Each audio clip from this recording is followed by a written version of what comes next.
নিয়তকে পরিশুদ্ধ করা দরকার। কি পরিশুদ্ধ করতে হবে? নিয়তকে। কেন আমরা হয়ে যাচ্ছি বলেন তো? কি কারণ? আল্লাহর সন্তুষ্টির জন্য। এটা বারবার মনে আনা দরকার, বারবার এটা মনে আনা দরকার। যদি আপনি মনে আনেন তাইলে যথেষ্ট। আহমদ ইবনে হাম্বল রাহিমাহুল্লাহর নাম শুনেছেন না? আচ্ছা, আল্লাহ তাআলা কোরআনে বলেছেন ওয়ামা উমিরু ইল্লা লিয়াবুদুল্লাহা মুখলিসিনা লাহুদ্দিন। তাদেরকে নির্দেশ দেওয়া হয়েছে আল্লাহর ইবাদত করতে একনিষ্ঠভাবে আল্লাহর জন্য দিনকে নিবেদিত করার মাধ্যমে। মানে আপনি দিনই যত কাজ করবেন that is to be done for Allah only, কেবল আল্লাহর জন্য করতে হবে। যদি আল্লাহর জন্য না করে অন্য কোনো উদ্দেশ্যে করে তাহলে এটাকে কি বলে? শিরিক বলে। তারাকতুহু ওয়া শিরকাহু। রাসূলুল্লাহ সাল্লাল্লাহু আলাইহি ওয়াসাল্লাম বলেছেন, আল্লাহ তাআলা বলেন, কেউ যদি আমার ইবাদত করে অন্য কাউকে দেখানোর জন্যে বা অন্য কোনো উদ্দেশ্য হাসিলের জন্যে, তাহলে আমি তাকেও ছড়িয়ে ফেলি, তার ইবাদতটাও ছড়িয়ে ফেলি। ওয়া কাদিমনা ইলা মা আমিলু মিন আমালিন ফাজআলনাহু হাবাআম মানসুরা। আমি, আল্লাহ বলছেন সূরাতুল হাজে, আমি তাদের সূরাতুল হাজের মানে আলোচনার মধ্যেও যে আমি তাদের আমলগুলো মানে চেক করতে গিয়ে দেখলাম এগুলো একটাও গ্রহণযোগ্য না, ফলে এগুলোকে আমি বালির মতো উড়িয়ে দিলাম। ওয়াকাদিমনা ইলা মা আমিলু, সূরাতুল ফুরকানে আছে, সরি। তো সেই কারণে আমাদেরকে বোঝা দরকার যে আমরা যখন আল্লাহ সুবহানাহু ওয়া তাআলার ইবাদত করি তখন এই কাজটি আল্লাহর জন্য করছি।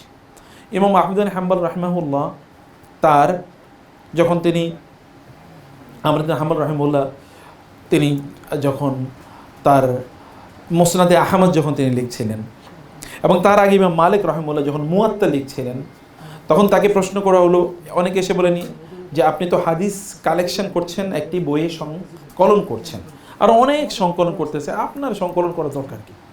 তখন তিনি তিনটি শব্দের একটি কথা বলেছিলেন, মা কানা লিল্লাহি ইয়াবকা। যেই কাজটি আল্লাহর জন্য করা হয় সেটাই থাকবে, আর যেটা আল্লাহর জন্য করা হয় এটা থাকবে না। এবং দেখা গেছে এখন পৃথিবীতে একটাই মাত্র কি মুয়াত্তা আছে। ওই সময় আর যত হাদিসের গ্রন্থ লেখা হয়েছে একটাও নাই, সবটাই কালের আবর্তনে সবই হারিয়ে গেছে, কিন্তু একটাই বাকি আছে। তিনি বলেছেন মা কানাই লিল্লাহি ইয়াবকা, যেটা আল্লাহর জন্য করা হয় সেটা থাকে, যেটা আল্লাহর জন্য করা হয় সেটা থাকে। ইমাম আহমদ ইবনে হাম্বল রাহিমাহুল্লাহ তার যুগে তিনি সবসময় লুকিয়ে থাকতে চেষ্টা করতেন। তার জ্ঞান, মানুষ এসে তার সাথে অনেক কথা বলবে, তার জ্ঞানের অনেক পরিধি বিভিন্ন জায়গায় ছড়িয়ে পড়বে, এগুলো থেকে তিনি লুকিয়ে থাকতেন। কারণ আল্লাহর জন্য করতেছেন, যদি রিয়া হয়ে যায়, আল্লাহ তাআলা বললেন তুমি যেহেতু আমার জন্য করতেছো, তোমার জ্ঞান সারা পৃথিবীতে আমি ছড়িয়ে দেব। এবং দেখেন সবচেয়ে আহলুস সুন্নাহ ওয়াল জামাতের ইমামদের মধ্যে সবচেয়ে বেশি প্রসিদ্ধ যিনি, তিনি হচ্ছেন আহমদ ইবনে হাম্বল রাহিমাহুল্লাহ। তার এত বেশি মানে তার আকীদার ক্ষেত্রে, বিশেষ করে তো আমরা তার আকীদা ধরে রাখতেছি, তিনি যে আকীদার কথাবার্তাগুলো বলেছেন, বিশেষ করে আসমা ও সিফাতের ক্ষেত্রে, যেমন কোরআন কি এটা সৃষ্টি নাকি সৃষ্টি না? আপনার তো এটা একটা খুব জটিল একটা মাসালা। কোরআন কি আল্লাহ সৃষ্টি? এটা মুতাজিলারা বলতো কোরআন আল্লাহর সৃষ্টি, কিন্তু আমাদের আহলুস সুন্নাহ ওয়াল জামাতের ইমাম আহমদ ইবনে হাম্বলি দাঁড়িয়ে গেছে, না কোরআন আল্লাহর সৃষ্টি না, কোরআন হচ্ছে আল্লাহর কথা, এটা আল্লাহর অবিচ্ছেদ্য অংশ। যেমনভাবে আল্লাহ সুবহানাহু ওয়া তাআলা কুল্লু মান আলাইহা ফান ওয়া ইয়াবকা ওয়াজহু রাব্বিকা যুল জালালি ওয়াল, সব কিছু শেষ হয়ে যাবে, কিন্তু আল্লাহর কোনো অংশই না, আল্লাহর সাথে সম্পৃক্ত কিছুই না। এবং দেখা গেছে আলটিমেটলি কি ওনার কথাই সত্য। কারণ যদি কোরআন যদি ধ্বংস হয়ে যায় তাহলে আল্লাহ সুবহানাহু ওয়া তাআলার একটা অংশ ধ্বংস হয়ে গেল, তার মানে আল্লাহর কিছু অংশ ধ্বংস হয়ে যায়। এভরিথিং ইজ প্যারিশেবল এক্সেপ্ট আল্লাহ। এই বক্তব্যের উপর দেখেন গোটা মুসলিম উম্মাহ বেঁচে গেছে একজন মানুষের জিহাদের কারণে। ওনাকে অত্যাচার করে ওনার হাত কিন্তু প্যারালাইজড করে ফেলা হয়েছে, তারপরও তিনি হয়ে গেছেন। ইমাম বুখারী রাহিমাহুল্লাহ তিনি যখন সহিহুল বুখারী লিখেছেন, সহিহুল বুখারী ওই সময় তিনি লিখে কত কষ্ট করেছেন, 16 বছর জুড়ে একটা হাদিসের গ্রন্থ লিখেছেন। আপনি মনে করবেন মাত্র 7,500 7,200 প্লাস হাদিস আছে, এত কষ্ট করার কী দরকার ছিল? এত কষ্ট করেছেন 16 বছর জুড়ে, এবং তিনি কাজটি করেছেন কেবল কার জন্যে? আল্লাহর জন্যে। এখন আপনি কোথাও গেলে কোরআন এবং হাদিসের আলোচনা শোনার পর বুখারীর নাম শোনেন না এমন কোনো জায়গা আছে? অসম্ভব। সহিহুল বুখারী বলতে হবে আপনাকে। এবং মানব ইতিহাসে এইরকম কোনো গ্রন্থ আর কোথাও আছে? মানব ইতিহাসে আল্লাহর গ্রন্থ বাদ দিয়ে, মানে কোরআনের পর এই পৃথিবীতে সবচেয়ে বিশুদ্ধ গ্রন্থর নাম কি? বুখারী। দেখেন তো। এবং দেখেন উনি কিন্তু হাদিসের সহিহ বুখারীর প্রথম হাদিসটার নাম কি? প্রথম হাদিসটা কি বলেন তো? ইন্নামাল আমালু বিন্নিয়াত, আল্লাহর জন্য যা করা হয় তাই থাকে। শুরুই করছে উনি কিন্তু আল্লাহর জন্য করেছে, তারপরও নিজেরা স্মরণ করেছে, এই তার নাম মোহাম্মদ ইবনে ইসমাইল আল বুখারী, যে তুমি কিন্তু যা করতেছো এর জন্য আল্লাহর জন্য করো, তোমার নিজের আগে রিমাইন্ডার দাও, আগেই নিজের রিমাইন্ডার দিয়ে রেখেছে। সো ডু ইট ফর আল্লাহ সুবহানাহু ওয়া তাআলা, আল্লাহর জন্য করেন। যদি এটা সিদ্ধান্ত নিতে পারি তাহলে পরবর্তী যে আলোচনাগুলো আমরা করব এগুলো সব সোজা হয়ে যাবে ইনশাআল্লাহ। আমরা যে সফরটা শুরু করব, আপনারা তো জানেন প্রত্যেকটা সফরে একজন কি থাকা লাগে? আমির থাকা লাগে। প্রত্যেক সফরে কি একজন আমির থাকা লাগে। রাসূলুল্লাহ বলেছেন তোমরা যদি দুজনও সফরে যাও তাহলে কি করবা? একজন আমির বানাবা। যদি একজন আমির না বানাও তাহলে মারামারি লাগবে। স্বামী স্ত্রী গেছে কি করার জন্য? শপিং করার জন্য। স্ত্রী কয় এই দোকানে যাবে, স্বামী কয় এই দোকানে যাবে, এরপরে দুজন ভাগছে, তো একজন এই দিকে আরেকজন ওই দিকে, দুইজনের পরে বাসায় চলে এসেছে দুই রাস্তা দিয়ে। এরপরে আর শপিং হয় না, কারণ একজনকে অবশ্যই আপনাকে কি করতে হবে? আমির বানাতে হবে। সফর যখন আমরা করি রাসূলুল্লাহ সাল্লাল্লাহু আলাইহি ওয়াসাল্লাম বলেছেন একজনকে আমির বানাও। রাসূলুল্লাহ সাল্লাল্লাহু আলাইহি ওয়াসাল্লাম কেন এই কথা বলেছেন? সাহাবায়ে কেরাম বলতেন বায়ানা রাসূলুল্লাহ সাল্লাল্লাহু আলাইহি ওয়াসাল্লাম আলা সামঈ ওয়াত তাআতি, আমরা রাসূলুল্লাহ সাল্লাল্লাহু আলাইহি ওয়াসাল্লামের হাতে এই মর্মে বায়াত করতাম যে আমরা আনুগত্য করব, ওয়াত তাআ শুনবো এবং কি করব? আনুগত্য করব। সাহাবায়ে কেরামের অন্যতম প্রধান বৈশিষ্ট্য কোরআনে উল্লেখ করা হয়েছে সামিআনা ও আতাআনা, আমরা শুনলাম এবং কি মানলাম। আর ইহুদিদের ব্যাপারে কোরআনে বলা হয়েছে সামিআনা ও আসাইনা, শুনলাম কিন্তু মানলাম না। অতএব ইহুদিদের যাদের ব্যাপারে কোরআন আল্লাহ তাআলা বলেছেন কি আল মাগদুবি আলাইহিম ওয়া গাদিবাল্লাহু আলাইহিম ওয়া লাআনাহুম ওয়া আ'আদ্দা লাহুম আযাবান আলীমা, আল্লাহ বলেছেন আল্লাহ তাদের উপর রাগান্বিত হয়েছেন, আল্লাহর গজব তাদের উপর, আল্লাহ লানত উপর তাদের উপর, এবং আল্লাহ তাদের জন্য কঠিন শাস্তির ব্যবস্থা করে রেখেছেন।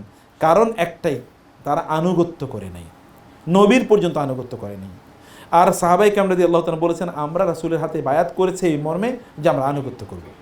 এমনকি যদি একজন হাবশী কৃতদাস আমাদের উপর নেতৃত্বের জন্যে নির্ধারিত করা হয় তাইলে আমরা তার কথা শোনার জন্যে নির্ধারিত হয়েছে, নির্দিষ্ট হয়েছে। এ কারণে ওমর রাদিয়াল্লাহু তাআলা আনহু বেলাল রাদিয়াল্লাহু তাআলাকে দেখলে বলতেন হাদা সাইয়্যিদুনা আ'তাকাহু সাইয়্যিদুনা, তিনি আমাদের নেতা, আরেক নেতা তারে মুক্ত করেছিল কৃতদাস থেকে, মানে আবু বকর রাদিয়াল্লাহু তাআলা। এইভাবে আমাদের আনুগত্য করা লাগে। অর্থাৎ একজন নেতা নির্ধারিত থাকবেই, সেই নেতার কথাগুলো আমাদের মেনে চলতে হবে। নেতার আনুগত্য থেকে যদি কোনো ব্যক্তি বের হয়ে যায় তাইলে ওই সম্প্রদায় কোনোদিনই বা ওই গোষ্ঠী কোনোদিনই, ওই দল কোনোদিনই বরকতপ্রাপ্ত হবে না। আল্লাহ সুবহানাহু ওয়া তাআলা বলেছেন আমরা কোরআনের নির্দেশ আতিউল্লাহ ওয়া আতিউর রাসূল ওয়া উলিল আমরি মিনকুম, তোমাদের মধ্যে যারা দায়িত্বশীল তাদের তোমরা আনুগত্য করো। আল্লাহ এবং আল্লাহ রাসূলের পর তোমাদের আনুগত্যের দায়িত্ব কাদের? তোমাদের আনুগত্য হলো তোমাদের দায়িত্বশীল যারা তাদের আনুগত্য করবে। তবে তারা যদি আল্লাহ এবং আল্লাহ রাসূলের পথে চলে তাইলে, আল্লাহ রাসূলের পথে না চললে তাইলে ফালা সামআ ওয়ালা তাআতা, তাইলে আর কোনো আনুগত্য নেই। তাদেরকে আল্লাহ আল্লাহ রাসূলের পথে চলতে হবে। অতএব যখনই তারা বলেন ক্বালা আল্লাহু ওয়া ক্বালা রাসূল, তাহলে আপনাদের তখন বাধ্যতামূলক হয়ে যায় যে তাদের আনুগত্য করার, কারণ তারা আল্লাহ এবং আল্লাহ রাসূলের কথা আপনাদের কাছে পৌঁছে দিয়েছেন। যে সকল ব্যক্তিরা আল্লাহ সুবহানাহু ওয়া তাআলার পক্ষ থেকে সবচেয়ে বেশি রহমত প্রাপ্ত তারা হচ্ছেন ইমামুন আদিলুন, এক নম্বরে যাদের দোয়া সবচেয়ে বেশি কবুল হয়ে যায় তারা কারা বলেন তো? এক নম্বরে যাদের দোয়া কবুল হয় তারা কি? ইমামুন আদিলুন। কিয়ামতের দিন যেই 7 শ্রেণীর লোকদেরকে আল্লাহ সুবহানাহু ওয়া তাআলা স্পেশাল ছায়া দেবেন, যাদের যে সময়ে আল্লাহ ছায়া ছাড়া কোনো ছায়া থাকবে না, সেই সময় এক নম্বর ব্যক্তিকে ইমামুন আদিলুন, ন্যায়পরায়ণ শাসক, মানে ন্যায়পরায়ণ নেতা। এটা শাসক মানে রাষ্ট্রের শাসকই না, এটা একটা বাসার পরিবারের শাসক হতে পারে, একটা প্রতিষ্ঠানের শাসক হতে পারে, একটা জনগোষ্ঠীর শাসক হতে পারে।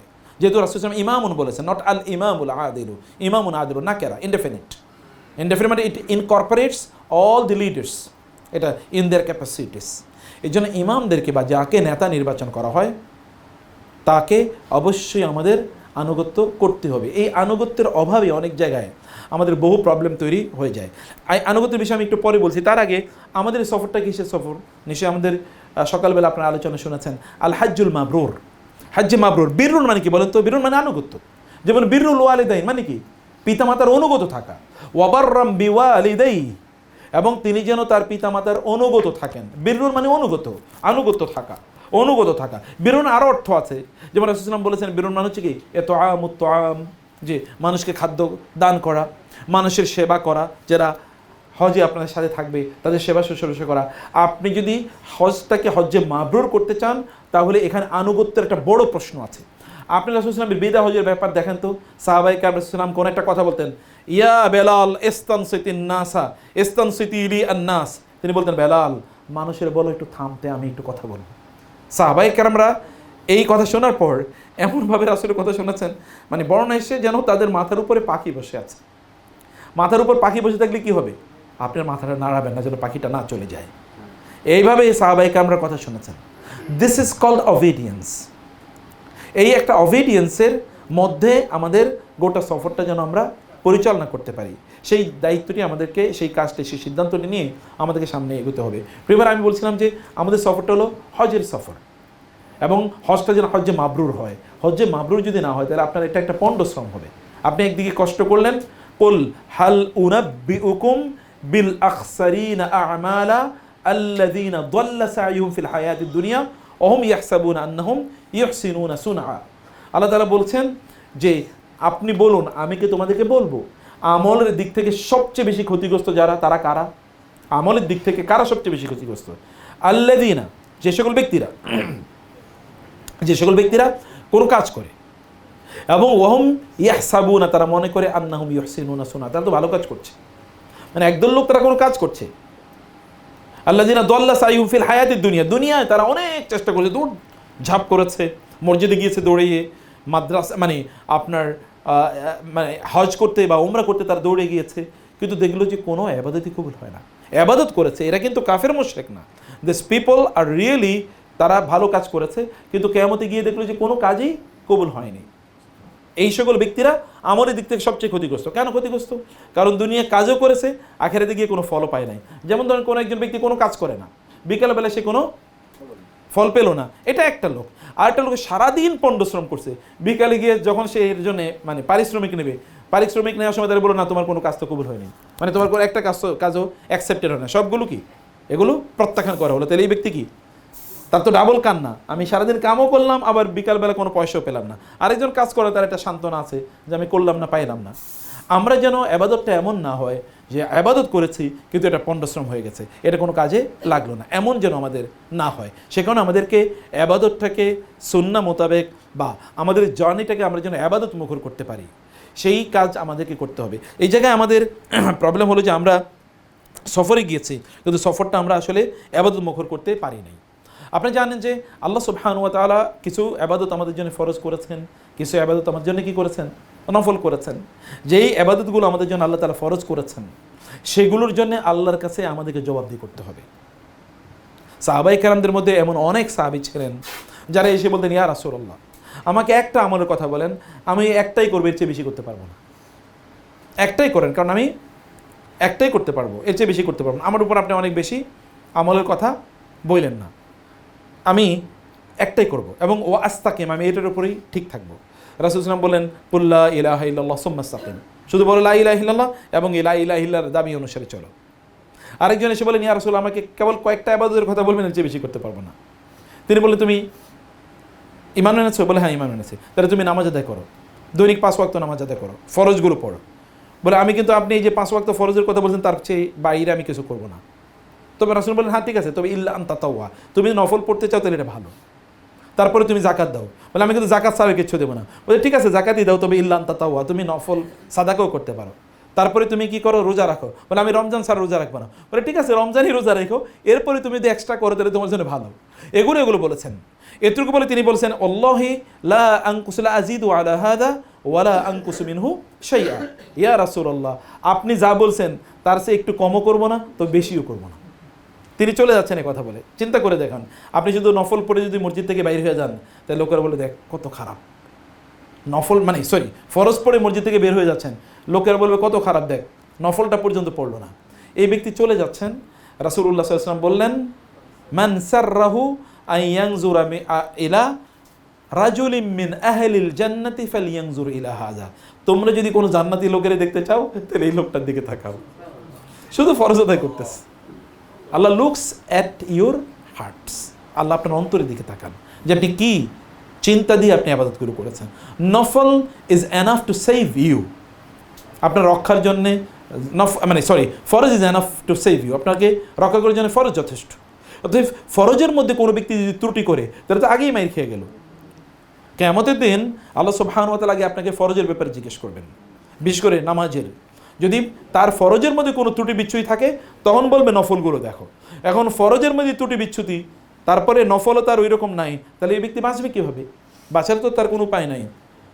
তাকে প্রশ্ন করে মা সালাকুকুম ফি সাকার, তোমরা জাহান্নামে আসলে কেন? এই জান্নাতীরা অবাক হয়ে জিজ্ঞেস করবে মা সালাকুকুম ফি, এই জাহান্নামে কেন? অথবা ফেরেশতারা বলবে তোমরা জাহান্নামে কেন?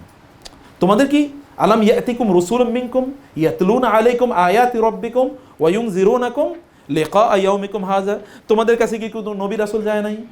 তোমাদের কাছে কি কোনো আলেম ওলামা যায় নাই? তোমাদের কি জাহান্নামের কথা বলে নাই? এই ভয়াবহ দিবসের কথা বলে নাই? তোমরা জাহান্নামে আসছো কেন? কেন তোমরা জাহান্নামে নিক্ষিপ্ত হলে? মানে ফেরেশতারা অবাক হয়ে যাবে, তোমাদের জাহান্নামে কেন? তোমরা এত কষ্ট কেন? তোমাদের উপর কেন এত জুলুম করলে তোমরা? তখন তারা আক্ষেপ করবে আহারে আমরা আসলে বুঝতাম না, ক্বালুলাম নাকু মিনাল মুসাল্লিন, নামাজ পড়তাম না, ওয়ালাম নাকু নুতঈমুল মিসকিন, যাকাত সাদাকা দিতাম না, ওয়া কুন্না নাখুদু মাআল খায়দিন, আমরা কেবল গল্প গুজব নিয়ে ব্যস্ত থাকতাম।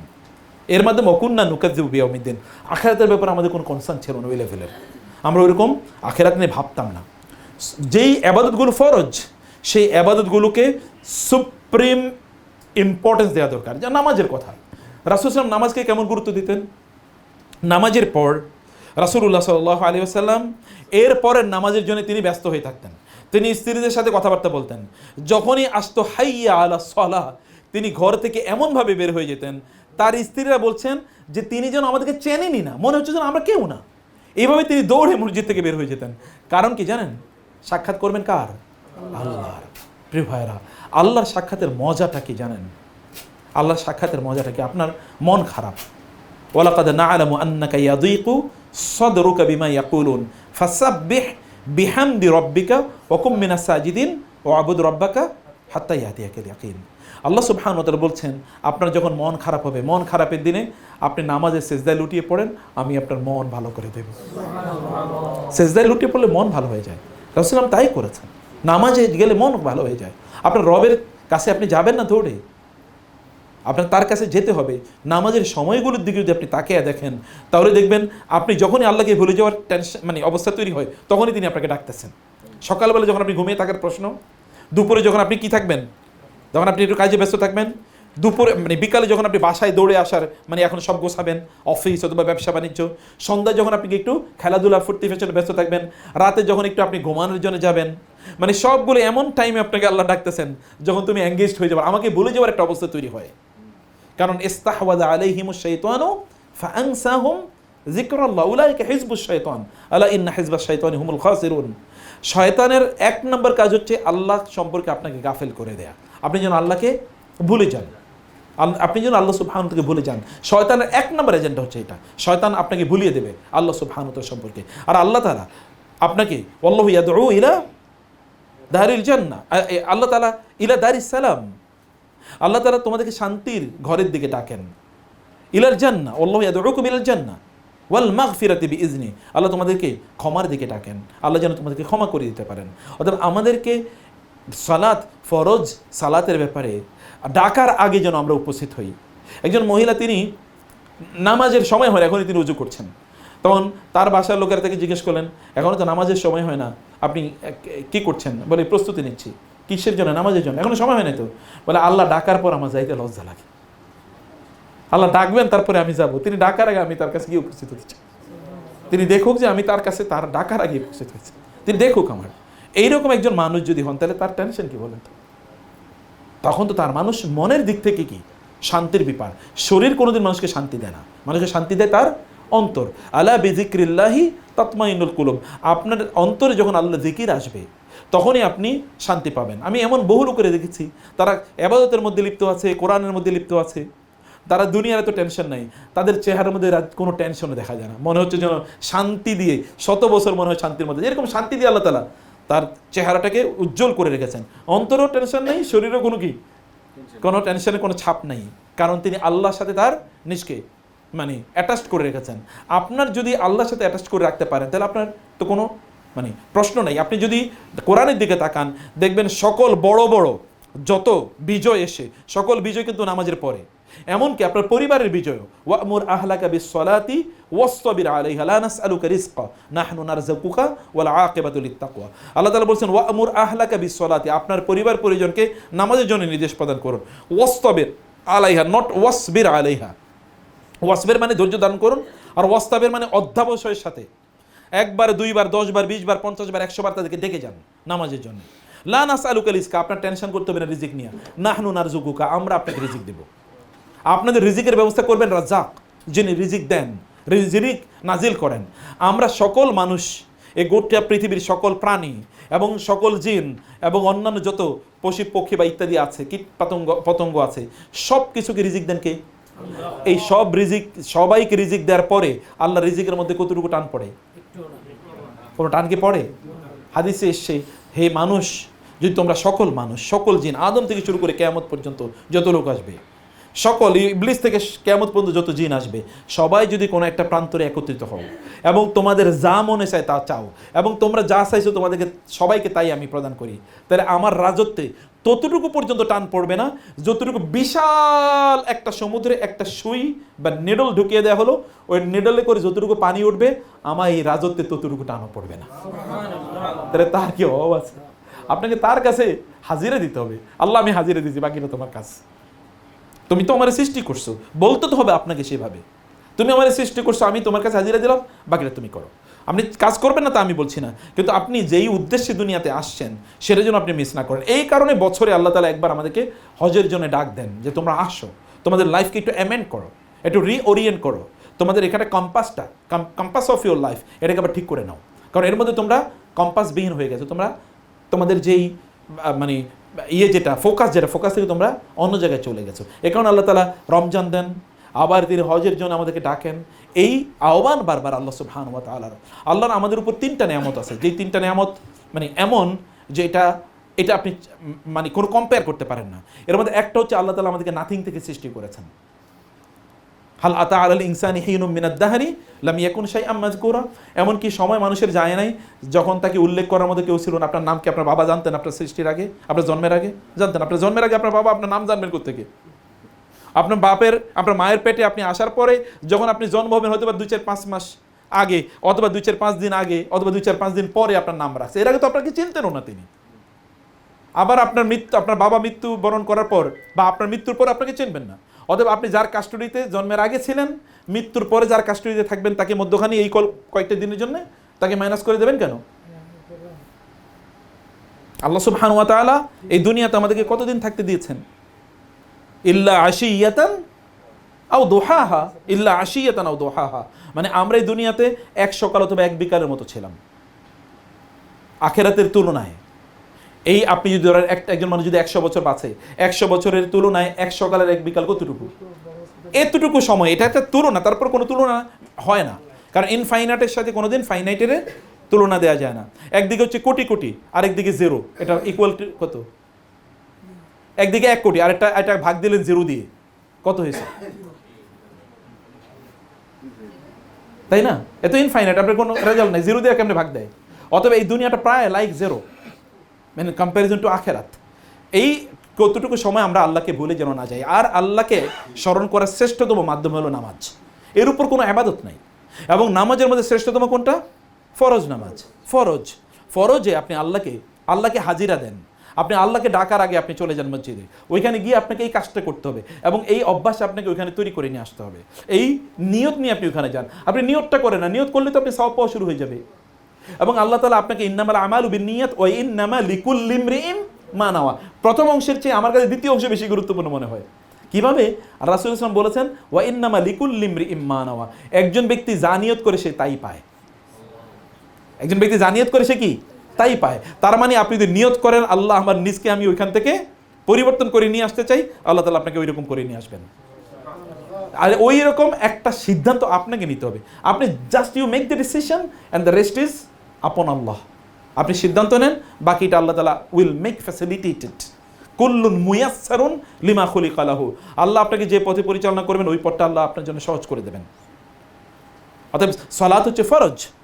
রাসূল সাল্লাল্লাহু কেমন মৃত্যুর আগে তিনি বলছেন আসসালাতু আমা মালাকাত আইমানুকুম, নামাজ। মৃত্যুর আগে মানুষ কি বলে? আমার সম্পদগুলোই হবে। তিনি বলতে পারতেন এই আমার পরে তোমরা কি এই করো না, তোমরা এই করো না। তিনি বলছেন নামাজ, সলাত ও মালাকাত আইমানুকুম, এবং তোমাদের অধীনস্থদের ব্যাপারে সাবধান থাকবে। সলাতটাকে তিনি এত গুরুত্ব দিতেন। সলাত হচ্ছে আমাদের রুহের খাবার। শরীরের খাবার যেমন আপনারা দুপুরে খেয়েছেন, কিন্তু রুহের খাবার কি সে সলাতের মাধ্যমে আসে। অতএব এটাকে কোনোভাবেই নেগলেক্ট করার কোনো সুযোগ নাই। যুদ্ধের ময়দানে পর্যন্ত নামাজ আদায় করতে হয় হেঁটে হেঁটে, ফারিজালান আও রুকবানান, প্রয়োজনে আপনি গাড়িতে বাহনে চড়ে, ওঠে ঘোড়ায় চড়ে, প্লেনে চড়ে, অথবা আপনি হেঁটে হেঁটেও নামাজ আদায় করতে হবে। মানে কোনো উপায় নাই, এটাকে আপনার স্পিরিচুয়াল ফুড, এই ফুডকে আপনি কোনোভাবেই ইয়ে করতে পারবেন। সুলাইমান আলাইহিস সালামের তিনি মানে যুদ্ধের জন্য হাজার হাজার ঘোড়া তিনি প্রস্তুত করছিলেন। এই ঘোড়াগুলো একসময় কি হয়েছে, এখানে 3টা বর্ণনা আছে, এর মধ্যে একটা এরকম একটা ইবনে কাসির রাহিমাহুল্লাহ তিনি বলছেন তিনি এটাকে প্রাধান্য দিয়েছেন এই আলোচনা, এই বক্তব্যকে। তা বলছেন যে এগুলো তিনি দেখতে গিয়েছেন আসরের নামাজের আগ থেকে, কিন্তু আসরের নামাজ না পড়েই এগুলো দেখছেন আগামীকাল যুদ্ধ করবেন, হাত্তা তাওয়ারাত বিল হিজাব, এর মধ্যেই সূর্য ডুবে গেছে। তার মনে হইল যে হ্যাঁ সর্বনাশ, আমি যুদ্ধের জন্য ঘোড়া প্রস্তুত করতেছি, আল্লাহর দ্বীনের জন্য আমি ঘোড়া প্রস্তুত করছি, কিন্তু আমি নিজেই কি নামাজ পড়তে পারলাম না, এটার জন্য আমি ভুলে গেছি। যেমনিভাবে রাসূল সাল্লাল্লাহু আলাইহি ওয়াসাল্লাম মানে খন্দকের যুদ্ধে আপনি জানেন, খন্দকের যুদ্ধে আপনারা ওই যে পরীক্ষা খনন করা, কুরাইশরা ওইখানে গিয়েছে, ইহুদিরা এই দিক দিয়ে বিট্রে করছে, এই কারণে রাসূল সাল্লাল্লাহু আলাইহি ওয়াসাল্লাম কিন্তু ওই দিন ওইখানে আসর নামাজ পড়তে পারেন না, সূর্য ডুবে গেছে, এরকম একই ঘটনা। এবং ওমর রাদিয়াল্লাহু তাআলা এত রাগান্বিত হয়ে গেছেন, তিনি বলছেন ওদের উপর আল্লাহর গজব পড়ুক, ওদের কারণে নামাজ পড়তে পারলাম। মানে তিনি চিৎকার করে, উনি অন্য কোনো কথা বলেন না, ওরা আমাদেরকে আক্রমণ করতে এসে আমরা ধ্বংস হয়ে যাবো, আমাদেরকে মারতে এসে, এই কথা তার মাথায় আসে না। তার মাথায় আসছে যে ওদের উপর আল্লাহর গজব পড়ুক, আমরা নামাজ পড়তে পারলাম না ওদের কারণে। চিন্তা করেছেন নামাজের মানসিকতা লেভেলটা কোথায় যুদ্ধের ময়দানেও। এবং রাসূল সাল্লাল্লাহু আলাইহি ওয়াসাল্লাম পরে কাজা নামাজ আদায় করেছেন, একই ঘটনা, এরকম একটা ঘটনার ইয়ে করেছে। এরপরে মানে সুলাইমান আলাইহিস সালাম তিনি তার সকল ঘোড়াগুলোকে তিনি জবাই করে ফেললেন, যে ঠিক আছে আমি আল্লাহর রাস্তায় যুদ্ধ করব, আমার তো যুদ্ধ করার জন্য আমার নিজের রসদ লাগবে, সে রসদটা হলো আমার আল্লাহর সাথে কানেকশন, স্ট্রং কানেকশন লাগবে। এই কানেকশন বাদ দিয়ে আমি যদি কানেকশনই লুজ হয়ে যায়, তাহলে আমি এই সকল আসবাব দিয়ে, উপকরণ দিয়ে আমি কি যুদ্ধ করব। আপনি কেবলমাত্র যুদ্ধে ময়দানে অস্ত্র দিয়ে যুদ্ধ করি না, আমরা অনেক বেশি যুদ্ধ করি ইমান দিয়ে। আর সেই ইমানটা আমাদের এটা রিচার্জ হয় কিসের মাধ্যমে?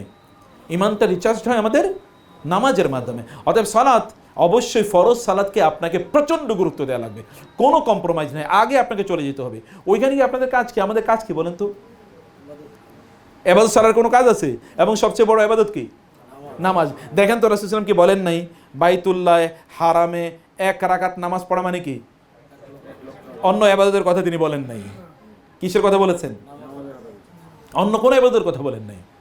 আপনি পৃথিবীতে নামাজের মতো একটা ইবাদত কোন জাতির মধ্যে খুঁজে পাবেন? কোন জাতির মধ্যে খুঁজে পাবেন না। খ্রিস্টানদের মধ্যে তাদেরকে মধ্যে কি ছিল? রুকু ছিল। রুকু ওরা দিত আগে সেজদা, এরপরে রুকু। ইয়া মারিয়ামু কুনুতি লিরাব্বিকি ওয়াসজুদি ওয়ারকাই মা'আর রাকিন। খ্রিস্টানদের ইবাদতের মধ্যে তাদেরও নামাজ ছিল, কিন্তু নামাজে তাদের আগে কি ছিল? সেজদা, তারপরে ছিল রুকু। কিন্তু ওরা এখন সেজদাও ভুলে গেছে, রুকু ভুলে গেছে। ইহুদিদের নামাজের মধ্যে রুকু ছিল, ওদের কিন্তু এখন রুকু নাই। এখন ওরা বলে হ্যাঁ আমাদের নামাজে রুকু ছিল, তারা মাঝে মাঝে ওটা করতে যায়। কিন্তু আমাদের শ্রেষ্ঠতম কাজগুলো নামাজের মধ্যে, সকল শ্রেষ্ঠতম কাজ। আপনি পরিষ্কার পরিচ্ছন্নতা আছে, সুন্দর জামা কাপড় পরে, মানে এখানে সাদাকার ব্যাপার আছে, তাই না? সব কিছুর মধ্যে আল্লাহকে টাইমিং দেওয়ার ব্যাপার আছে, কোরআন তেলাওয়াত আছে, তাসবিহ তাহলিল আছে, ইস্তিগফার আছে, জিকির আজকার আছে, সব কিছু আছে, দুরুদ আছে, মানে সকল শ্রেষ্ঠ ইবাদত নামাজের মধ্যে আছে। অতএব এখানে এই কারণে রাসূলুল্লাহ বলেছেন 1 রাকাত নামাজ মানে হচ্ছে 1 লক্ষ রাকাতে। তিনি এটাকেই স্ট্যান্ডার্ড হিসেবে নিয়েছেন নামাজকে। নামাজ হচ্ছে একজন কাফের এবং মুসলমানের মধ্যে কি মৌলিক পার্থক্য, এটাকে অগ্রাহ্য করার কোনো সুযোগ নেই। এটাকে অগ্রাহ্য করে আপনি মুসলমানই থাকতে পারবেন না। সাহাবায়ে কেরামরা তারা জামাতে নামাজ আদায় না করাটাকে মুনাফিকের সবচেয়ে বড় কি আলামত মনে করতেন। যে আমরা মনে করতাম ওয়ামা ইয়াতাখাল্লাফু মিনহা ইল্লা মুনাফিকুন মা'লুমুন নিফাক, আমাদের সমাজে যারা পরিচিত মুনাফিক এরা ছাড়া কেউ নামাজে জামাত থেকে তারা দূরে থাকতো না। আর আমরা ফরজই আদায় করি না, জামাত তো ভালোবাসি, তখন আমি জিবরিলকে বলি জিবরিল আমি এই লোকটাকে ভালোবাসি, তুমিও তাকে ভালোবাসো। জিবরিল যখন এই লোকটাকে ভালোবাসে তখন সে সকল ফেরেশতাদেরকে ডেকে বলে এই ফেরেশতা কুল, আল্লাহ এই লোককে ভালোবেসেছেন, আমিও তাকে ভালোবাসি, তোমরাও তাকে ভালোবাসো। সকল ফেরেশতারা তাকে ভালোবাসা শুরু করে দেয়। চিন্তা করে কিন্তু ফেরেশতাদের সংখ্যা কত বলেন তো? ফেরেশতাদের সংখ্যা কত? এটা কোনো ক্যালকুলেশন করা যাবে? এটা ক্যালকুলেশন করার কোনো সুযোগ আছে? এই পৃথিবীতে শুধুমাত্র লাইলাতুল কদরে ফেরেশতা যারা নামে তাদের সংখ্যা হলো এই পৃথিবীতে যত নুড়ি পাথর আছে তার চেয়ে বেশি। আর বাকি তো রয়ে গেছে।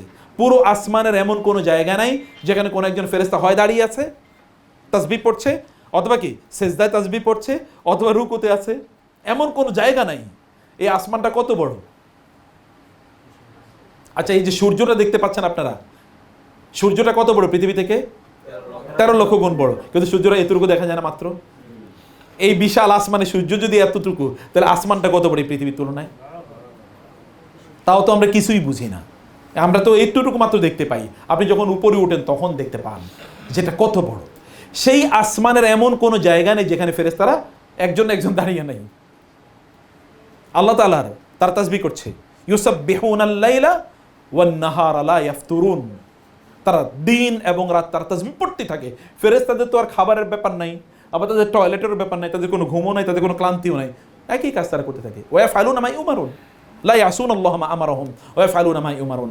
আল্লাহ তাদেরকে যা বলেন তারা তাই করেন এবং তারা আল্লাহর কোনো অবাধ্য হন না।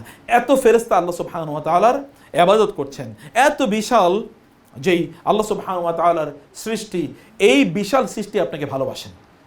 হতে পারে পৃথিবীর কোনো মানুষ আপনার নাম জানে না, আপনি পৃথিবীতে সেলিব্রিটি না, তথাকথিত আপনার কি, আপনাকে লোকেরা এরকম ফলোয়ার, আপনার ফেসবুকে লাখ লাখ ফলোয়ার নাই, কিন্তু ফেরেশতারা আপনার ফলোয়ার। ফেরেশতারা আপনাকে খুঁজে খুঁজে বেড়ায়, এই লোকটা করে কি দেখে তো। আল্লাহ যদি তারে ভালোবাসেন, কারণটা কি একটু দেখি তো। ফেরেশতারা হয়তো আপনাকে ফোকাসে রাখছেন, ফেরেশতার ক্যামেরা হয়তো আপনাকে ধরে রাখছে, এই লোকটা করে কি। Be like them, make the angels your fan and followers. ফেরেশতাদেরকে আপনার ফ্যান ফলোয়ার বানান। মানুষ ফ্যান ফলোয়ার দিয়ে লাভ কি? ফেসবুক যদি উদাও হয়ে যায় তাহলে আর আপনারা কেউ চিনবে না, নাকি? এই তথাকথিত যত সেলিব্রিটি আছে, অধিকাংশ সেলিব্রিটি কিসের? ফেসবুক ইউটিউবের। ফেসবুক ইউটিউব গায়েব হয়ে গেলে এর আর কেউ চেনে না। কিন্তু আপনি এমন হন যে আপনাকে যেন ফেরেশতারা, কোটি কোটি ফেরেশতা আপনার নাম ধরে আপনার জন্য দোয়া করে। ফেরেশতা দোয়া করে নাকি? আল্লাহ সুবহানাহু বলেছেন যে ফেরেশতারা ওয়াল মালাইকাতু, ফেরেশতারা এই ব্যক্তির জন্য দোয়া করতে থাকে আল্লাহ তাআলার কাছে। এইরকম একজন মানুষে পরিণত হওয়ার জন্য আপনাকে নফল আদায় করতে হবে। নফলগুলোকে গাফলতির মধ্যে নিয়ে যাওয়া যাবেন। নফল আদায় করুন, যত নফল পারেন ওইখানে গিয়ে আদায় করবেন। আগে পরে নফল অনেক ধরনের ইবাদত আছে। আপনি যদি ধরেন ফজরের নামাজের পর মসজিদে বসে থাকলেন, বসে থেকে আপনি কোরআন তেলাওয়াত করলেন, সূর্য ওঠার 13, 14, 15, 20, 25, 30 মিনিট পরে আপনি 2 রাকাত নামাজ আদায় করলে প্রতিদিন একটা করে হজ এবং একটা করে কবুল উমরার সওয়াব পেয়ে যাবেন আপনি। আপনার যদি 30 দিনের সফর হয় তাহলে 30টা হজ এবং 30টা উমরার সওয়াব আপনি পাচ্ছেন। কিন্তু বিশাল অ্যাচিভমেন্ট ভাই। আপনি একবার চিন্তা করে দেখেন, আপনি অন্যদিকে তাকাইয়েন না, আপনি সাওয়াবের দিকে তাকান। সালফে সালিহিন তারা সাওয়াবের দিকে তাকাতেন। আমি এই ইবাদতটা করলে হবে কি, আমি এই ইবাদতটা করলে করবো কি, মানে করবো কি, মানে আমার এটা অর্জন হবে কি। আমি একজন মাঝে মাঝে গল্প বলে থাকি, একজন খুবই দিনদার এই সময় একজন বড় লেখক আরব বিশ্বের, উনি বলেন প্রচণ্ড শীতের রাতে আমি চিন্তা করলাম যে আমার তো অজু আছে, আমি কি আবার অজু করব, মানে শীতের রাতে অথবা তিনি তাহাজ্জুদ পড়তে উঠেছেন। হঠাৎ করে তার বলে যে আমার তখন ওই হাদিসটার কথা মনে পড়ে গেল, যদি কোনো ব্যক্তি অজু করে তাইলে তার অজুর অঙ্গ প্রত্যঙ্গ দিয়ে তার গুনাহগুলো ঝরে যায়। না, আমার যখন এই হাদিস মনে পড়লো আমি চিন্তা করলাম আমার এই কষ্ট, এর চেয়ে বড় অর্জন আছে, আমার গুনাহগুলো ঝরে যাবে। আমি let's me enjoy the droppings of my sins, the fall of my sins, যে আমার গুনাহগুলো মাফ হয়েছে, আমি সেটা এনজয় করি, ওইটা আমার ফোকাসে রাখি, মাথায় রাখি। আপনি যদি ইবাদত করেন তাহলে আপনি কি অর্জন করবেন, এই অর্জনটা আপনার মাথায় রাখা দরকার। আখেরাতে গিয়ে আপনি যেন এটা পান, আপনি তখন এটা দেখে আপনার ভালো লাগবে। মানুষ যখন কবরে যাবে, জান, মানুষ কবরে যাওয়ার পর যারা জান্নাতি এই সকল লোকেরা তারা বলবে আল্লাহ আবার একটু দুনিয়াতে ফেরত পাঠাও। কারণ কি? আরেকটু ইবাদত করতে চাই আল্লাহ, আরেকটু ইবাদত করে, এত ইবাদতের এত সওয়াব, এত মর্যাদা, এত সম্মান, আমি তার আরো সওয়াব করে আসতে চাই। তাহলে যারা কাফের মুশরিক তাদের অবস্থা কি হবে, যারা জাহান্নামী তাদের অবস্থা কি হবে, তারা তো বুঝতেই পারবে তাদের ফেরেশতা দ্বারা তাকে কিভাবে অ্যাপ্রোচ করছে, ট্রিট করছে, তাদেরকে সে বুঝতে পারবে। ওইখানে গিয়ে নফলের জন্য, এই কারণে আপনারা শপিং লিস্ট না নিয়ে ইবাদতের লিস্ট নিয়ে যাবেন, যে আমি ওইখানে গিয়ে এই ইবাদত করব, আমি এই হ্যাবিটটা তৈরি করবো। 1 মাস 40 দিন, অনেকের সফর তো 40 দিনের আছে নাকি? এবার কি 40 দিনের সফর আছে না? হ্যাঁ, 37 দিন। 37 দিন একটা বিশাল, বিশ্বাস করেন আপনার গোটা জীবনকে পরিবর্তন করে ফেলতে পারেন। শুধু সিদ্ধান্ত নিয়ে আপনি যাবেন যে আমি আমার নিজকে একজন এই মানুষে পরিণত করে নিয়ে আসতে চাই।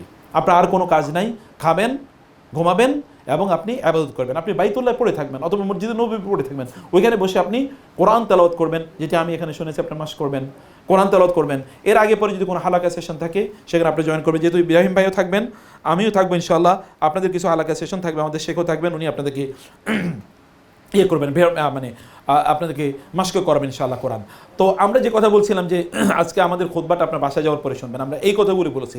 কোরআনে আপনি সূরা ফাতিহা সুন্দর করে পড়তে পারেন না, আপনি আল্লাহর সামনে কীভাবে মুখ দেখাবেন? আপনি আল্লাহর সামনে মুখ দেখাবেন কীভাবে? আল্লাহ যদি বলে আমার কিতাবটা তুমি পড়তে পারলে না। পৃথিবীতে কিতাব কয়টা বলেন? বই কয়টা? কিতাব বলতে বোঝানো হয় কয়টা? একটা, জালিকাল কিতাবুল আইবাদ, বই তো একটাই। সাহাবায়ে কেরামের সিলেবাস কয়টা ছিল? সাহাবায়ে কেরামরা কয়টা বই পড়ছে? তাবিঈরা কয়টা বই পড়েছেন? আমাদের বড় বড় স্কলাররা কয়টা বই পড়ছেন? একটাই তো বই। হাদিস তো পরে লেখা হয়েছে। যদি হাদিসের বই ধরি তাহলে তো দুইটা, আর তো কোনো বই নাই। কিন্তু আপনি যে এত বই পড়তেছেন, আপনি কি সাহাবাইদের মতো এত জ্ঞানী হচ্ছেন? সাহাবায়ে কেরামের ব্যাপারে আল্লাহ বলেছেন রাদিয়াল্লাহু আনহুম ওয়া রাদু আন, গোটা পৃথিবী তাদের জন্য রাদিয়াল্লাহ বলে, তার জন্য দোয়া করে। তা আমি এত বই পড়ে লাভ হইতেছে, আমি কত জ্ঞান এই পড়ছি, ফিজিক্স, কেমিস্ট্রি, বায়োলজি, ম্যাথমেটিক্স, এরপরে মার্কেটিং, অ্যাকাউন্টিং, অভাব নাই। মানে পড়ি একেবারে সব শেষ করে ফেলেছি। লিটারেচার, ল্যাঙ্গুয়েজ, আমি বহুত কিছুর এক্সপার্ট অফ এভরিথিং, সব কিছুর এক্সপার্ট আমি হয়ে গেছি, কিন্তু not the expert of the Quran. Quran সুন্দর করে এক্সপার্ট তো বহুত কর কথা, ইভেন নট এভারেজ স্কিল ও কোরআন চর্চার ব্যাপারে তৈরি হয় না। তাহলে আমি আল্লাহর সামনে কীভাবে জবাবদিহি করব? আল্লাহর কিতাব পড়া, আল্লাহর কিতাব বোঝা, কিছু হেফজ করা, জান্নাতে একজন ব্যক্তি ততটুকু মর্যাদা অর্জন করবেন যতটুকু কোরআন মুখস্থ করেছেন। তাহলে আপনি জান্নাতের উপরের দিকে থাকবেন, আপনি এভারেজ নিচের দিকে থাকবেন? আপনি কি উপরের দিকে, যে আপনার উচ্চ, highly ambitious. What does it mean? আখিরাতের ব্যাপারে অ্যাম্বিশন কই গেল? কেবল বস্তুবাদী দুনিয়া আমাদেরকে বস্তুবাদী অ্যাম্বিশন আমাদের তৈরি করে দিয়েছে। আখিরাতের অ্যাম্বিশন নিজেদের মধ্যে তৈরি করা দরকার। কোরআনের সাথে সময় কাটালে আপনার কোনো লস নাই। কোরআনের সাথে সময় কাটানো মানে আল্লাহ বারাকা দেবেন, বরকত, সব কিছুর মধ্যে। আপনার সময়ের মধ্যে বরকত দেবেন, ইনকামের মধ্যে বরকত দেবেন, সন্তানের মধ্যে বরকত দেবেন, ঘরের মধ্যে বারাকা দেবেন, রিলেশন, স্বামী স্ত্রীর রিলেশনের মধ্যে বারাকা দেবেন। Just you spend your time with the Quran and Allah will give the ultimate বারাকা in your life, in your activities. অতএব আমাদের নফল যে আবাদতগুলো আছে প্রিয় ভাইয়েরা বোনেরা, নফল আবাদতে কোনো গাফলতি করা যাবে না। বিশেষ করে সালাতুত তাহাজ্জুদ। একজন মুসলমান তাহাজ্জুদের নামাজ ছাড়ে কীভাবে? নবী রাসূলরা, সাহাবায়ে কেরাম তাহাজ্জুদ ছাড়ার কথা চিন্তা করতে পারেন নাই। আয়েশা রাদিয়াল্লাহু বলেছেন আলাইকুম বিদাবিলি সালিহিন ক্বাবলাকুম, তোমাদের পূর্বপুরুষদের যেই অভ্যাস ছিল এই অভ্যাসটা তোমরা ধরে রাখো। আজাবাল লিন্নাস, মানুষের জন্য অবাক লাগে কিভাবে কাইফা তারাকু কিয়ামুল লাইল, তারা কিভাবে কিয়ামুল লাইল ছেড়ে দিল। আয়েশা বলছেন অবাক লাগে মানুষের কাছে, কেমনে মুসলমানরা আবার কিয়ামুল লাইল ছাড়ে? রাসূল সাল্লাল্লাহু আলাইহি ওয়াসাল্লাম কোনোদিন কিয়ামুল লাইল ছাড়েন নাই, লা ফিল হাদার ওয়ালা ফিস সফর, সফরেও না এবং বাসা বাড়িতে থাকা অবস্থা না, কোনো অবস্থায় তিনি কিয়ামুল লাইল ছাড়েন নাই। তাহলে কিয়ামুল লাইল মুসলমানরা ছাড়ে কিভাবে? কিয়ামুল লাইলের অভ্যাস এখানে তৈরি করেন যেন আপনি আগেই ঘুম থেকে উঠতে পারেন এবং কিয়ামুল লাইল আদায় করা বা আপনি নফল আদায় করা। ওমিনাল লাইলি ফাতাহাজ্জাদ বিহি নাফিলাতাল লাক আসা ইয়াবআসাকা রাব্বুকা মাকামাম মাহমুদা। কিয়ামুল লাইল আদায় করে দেখেন, আল্লাহ তাআলা এই দুনিয়াতে আপনাকে মাকামে মাহমুদ, সম্মানিত জায়গা প্রদান করবেন। কিয়ামুল লাইল আদায় করেন, আল্লাহ তাআলা দিনের বেলা আপনার কাজগুলো সহজ করে দেবেন। কিয়ামুল লাইল আদায় করেন, আল্লাহ সুবহানাহু ওয়া তাআলা দিনের বেলা আপনার কাজের মধ্যে বরকত দেবেন, আয় ইনকামের মধ্যে আল্লাহ তাআলা বারাকা দেবেন। এটা করেই দেখেন, আল্লাহর ওয়াদা যেহেতু। এটা মাকাম আসা ইয়াবআসাকা রাব্বুকা মাকামাম মাহমুদা, আল্লাহ তাআলা আপনাকে মাকামে মাহমুদ মানে সম্মানিত জায়গা আল্লাহ তাআলা আপনাকে প্রদান করবেন। আমরা সে কারণে প্রিয় ভাইয়েরা বোনেরা, ইবাদত কি কি আছে ইবাদতগুলো আপনি এখান থেকে জেনে যান। ইবাদতগুলো যেমন ফজরের পরে, এরপর আবার দুহার নামাজ আছে, সেটা 8টা 9টা থেকে শুরু করে আপনি এর আগে পর্যন্ত পড়তে পারেন, জোহরের আগ পর্যন্ত। জোহরের আগে সূর্য পশ্চিম দিকে হেলার আগে 4 রাকাত সুন্নাহ আছে, যেই সময় আসমানের দরজাগুলোকে আল্লাহ তাআলা সব খুলে রাখেন। আসমানের দরজাগুলো আল্লাহ তাআলা খুলে রাখেন। এই আল্লাহ তাআলা আসমানের দরজাগুলো খুলে রাখা মানে কি? আপনি তখন যা দোয়া করবেন সব দোয়া আল্লাহ তাআলা কবুল করে নেবেন। এবং আরেকটি হাদিসে এসেছে কিয়ামত মানে একজন ব্যক্তি তাহাজ্জুদের নামাজ আদায় করলে যে সওয়াব পেত, এই সময় এই ব্যক্তি এরকম সওয়াব পাবেন এই নামাজ আদায় করলে। এবং আরেকটি হাদিস আছে তখন এই ব্যক্তির জন্য আল্লাহ তাআলা জান্নাতে একটা প্রাসাদ নির্মাণ করে ফেলেন। এরকম বহু বর্ণনা আছে। আপনি ওই সময় 4 রাকাত নামাজ আদায় করেন না, প্লিজ 4 রাকাত নামাজ আদায় করেন, কারণ এগুলো আপনার সম্পদ, এগুলোই আপনার সাথে যাবে কিয়ামতের দিন, অথবা এগুলো আপনার কাজে লাগবে। আমরা এই জায়গাটিতে এই কাজগুলো আমাদের করা দরকার। এবং এর সাথে 2 নম্বর যে বিষয়টি তা হলো যে আমাদের সময়, ওয়াল আসরি ইন্নাল ইনসানা লাফি খুসর, সময় আমাদের কাছে সবচেয়ে কম মূল্যের কাজটি কি বলেন তো? সময়। সময়ের আমাদের কাছে কোনো মূল্যই নেই। Also life is all about your time. আপনার জীবনই হচ্ছে কি? সময়। সময় ছাড়া তো জীবনে কোনো কিছুই নাই। সাহাবায়ে কেরাম রাদিয়াল্লাহু তাআলা আনহুম তারা সময়ের ব্যাপারে তারা এত কনসার্ন ছিলেন যে তাদের কাছে যদি আপনি সময় চাইতেন, তারা বলতেন যে সময় তো আমার কাছে নাই, আমার তো রবকে আমার সময় দেওয়া লাগবে, আমার রবকে আমার সময় দেওয়া লাগবে। সময়, আপনি সম্পদ চান, দেখেন সম্পদের চাইতে কী লাগবে, নিয়ে যাও। তবে সময়, ভাই এত সময় তো নেই। আপনার কী সময়? আপনি তো এখন আড্ডাবাজি করে, আমাদের বাঙালির সবচেয়ে কি কম মূল্যের জিনিসের নাম কি? সময়। কোনো মূল্যই নেই এটার। সম্পদের 1 টাকার জন্য সে মারামারি করবে, কিন্তু একদিনের জন্য তার কোনো কনসার্ন নাই। দিন না, মাস, বছর অতিক্রান্ত হয়ে যায়, তারপরে কোনো কনসার্ন নাই। আল্লাহ বলছেন সময়ের কারণে মানুষ ক্ষতির মধ্যে। ওয়াল আসরি ইন্নাল ইনসানা লাফি খুসর, ইন্নাল ইনসানা লাফি, এতগুলো তাকিদ এখানে দিয়েছেন, এতগুলো এমফেসিস দিয়ে আল্লাহ বলেছেন নিশ্চয়ই নিশ্চয়ই নিশ্চয়ই মানুষ সময়ের কারণে ক্ষতির মধ্যে নিমজ্জিত। সময়টাকে প্রচণ্ড গুরুত্ব দেয়া, প্রত্যেকটা সময়কে আপনি গুরুত্ব দিতে হবে। আপনি যখন বসে আছেন ভাই, মুখ বন্ধ করে কেন বসেছেন? আপনি কি তখন তাসবিহ তাহলিল পড়তে পারেন না? সুবহানাল্লাহ, আলহামদুলিল্লাহ, আল্লাহু আকবার, লা ইলাহা ইল্লাল্লাহ, আস্তাগফিরুল্লাহ। রাসূলুল্লাহ সাল্লাল্লাহু আলাইহি ওয়াসাল্লাম তিনি বলেছেন কেউ যদি ইস্তেগফার পড়ে তাহলে আল্লাহ তাআলা তার কি করেন? তার গুনাহ মাফ করে দেন, তার টেনশন দূর করে দেন এবং তার এমন রিজিক প্রদান করেন এমন জায়গা থেকে যেটা সে কোনোদিন চিন্তাও করতে পারে না। এমন জায়গা থেকে রিজিক, আপনি বিপদে পড়ে আস্তাগফিরুল্লাহ আস্তাগফিরুল্লাহ আস্তাগফিরুল্লাহ পড়েন, ফাকুলতু আস্তাগফিরু রাব্বাকুম ইন্নাহু কানা গাফফারা। আল্লাহ তাআলা কোরআনে সূরাতুল ফুরকানে বলেছেন যারা যে সকল ব্যক্তিরা কি করে, আল্লাযীনা লা ইয়াদউনা মা'আল্লাহি ইলাহান আখারা, যারা শিরক করে, ওয়ালা ইয়াকতুলুনা নাফসাল্লাতী হারামাল্লাহু ইল্লা বিল হক, মানুষকে হত্যা করে, ওয়ালা ইয়াজনুন, জিনা করে, এত বড় অপরাধ করার পরে কি ইল্লা মান তাবা ওয়া আমানা ওয়া আমিলা আমালান সালিহা ফাউলাইকা ইউবাদদিলুল্লাহু সাইয়্যাতিহিম হাসানাত। এরপর যদি তারা তওবা করে ইস্তেগফার করে তাহলে তাদের এই গুনাহগুলো, এত বড় গুনাহগুলো আল্লাহ তাআলা বলছেন এই সকল গুনাহগুলো আমি সওয়াবে রূপান্তরিত করে দেব।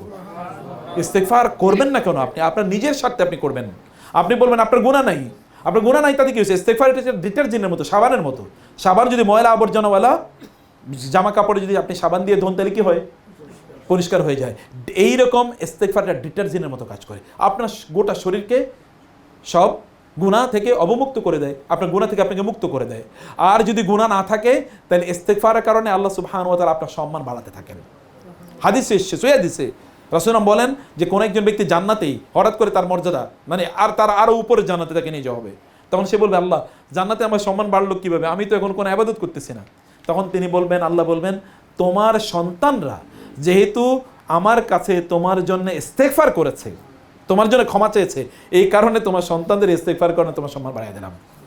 মৃত্যুর পরেও ইস্তেগফার কাজে লাগে, আপনার পরিবারের সদস্যদের ইস্তেগফার কাজে লাগে। সে কারণে আপনি ভালো সন্তান কিনা, আপনি ভালো সন্তান কিনা, নেককার দিনদার সন্তান কিনা, এটার একটাই মাত্র সিমটম, তা হলো পিতামাতার জন্য দোয়া করেন কিনা, আর কিছু লাগবে না। আপনার যদি মনে হয় প্রতিদিন আপনার বাবা মার কথা মনে পড়ে, তাহলে বুঝবেন যে আল্লাহর খাতায় আপনি একজন ভালো সন্তান হিসেবে লিখিত। বুঝতে পেরেছেন? পিতামার জন্য ইস্তেগফার করা, তার জন্য দোয়া করা, নিজের জন্য ইস্তেগফার করা। ফাকুলতু আস্তাগফিরু রাব্বাকুম ইন্নাহু কানা গাফফারা। সন্তান হয় না, ইস্তেগফার করেন। ব্যবসা বাণিজ্যে উন্নতি না, ইস্তেগফার করেন। মন খারাপ, ইস্তেগফার করেন। আপনার শরীর খারাপ, ইস্তেগফার করেন। আপনার বরকত হচ্ছে না, চাকরি হচ্ছে না, ইস্তেগফার করেন। ইস্তেগফার করেই দেখেন আল্লাহই তো বলছেন আমি তোমার এগুলো বাড়িয়ে দেবো, তোমার সম্মান বাড়িয়ে দেবো, সন্তান বাড়িয়ে দেবো, তোমার সম্পদ বাড়িয়ে দেবো, তোমার বিপদ দূর করে দেবো, তোমাকে পানি দেবো, খাদ্য দেবো, রিজিক দেবো, সুস্থতা দেবো। আল্লাহ সুবহানাহু ওয়া তাআলা বলছেন অত বেশি বেশি ইস্তেগফার করো। বসে আছেন, ইস্তেগফার করো, সুবহানাল্লাহ, আলহামদুলিল্লাহ। আপনি তাসবিহ পড়েন, একবার যদি সুবহানাল্লাহ বলে তাহলে আসমান আল্লাহ তাআলা কি করেন? আপনার দাড়ি পাল্লা সওয়াব দিয়ে পূর্ণ করে দেন। দাড়ি পাল্লাটা কত বড়? দাড়ি পাল্লাটা কত বড়?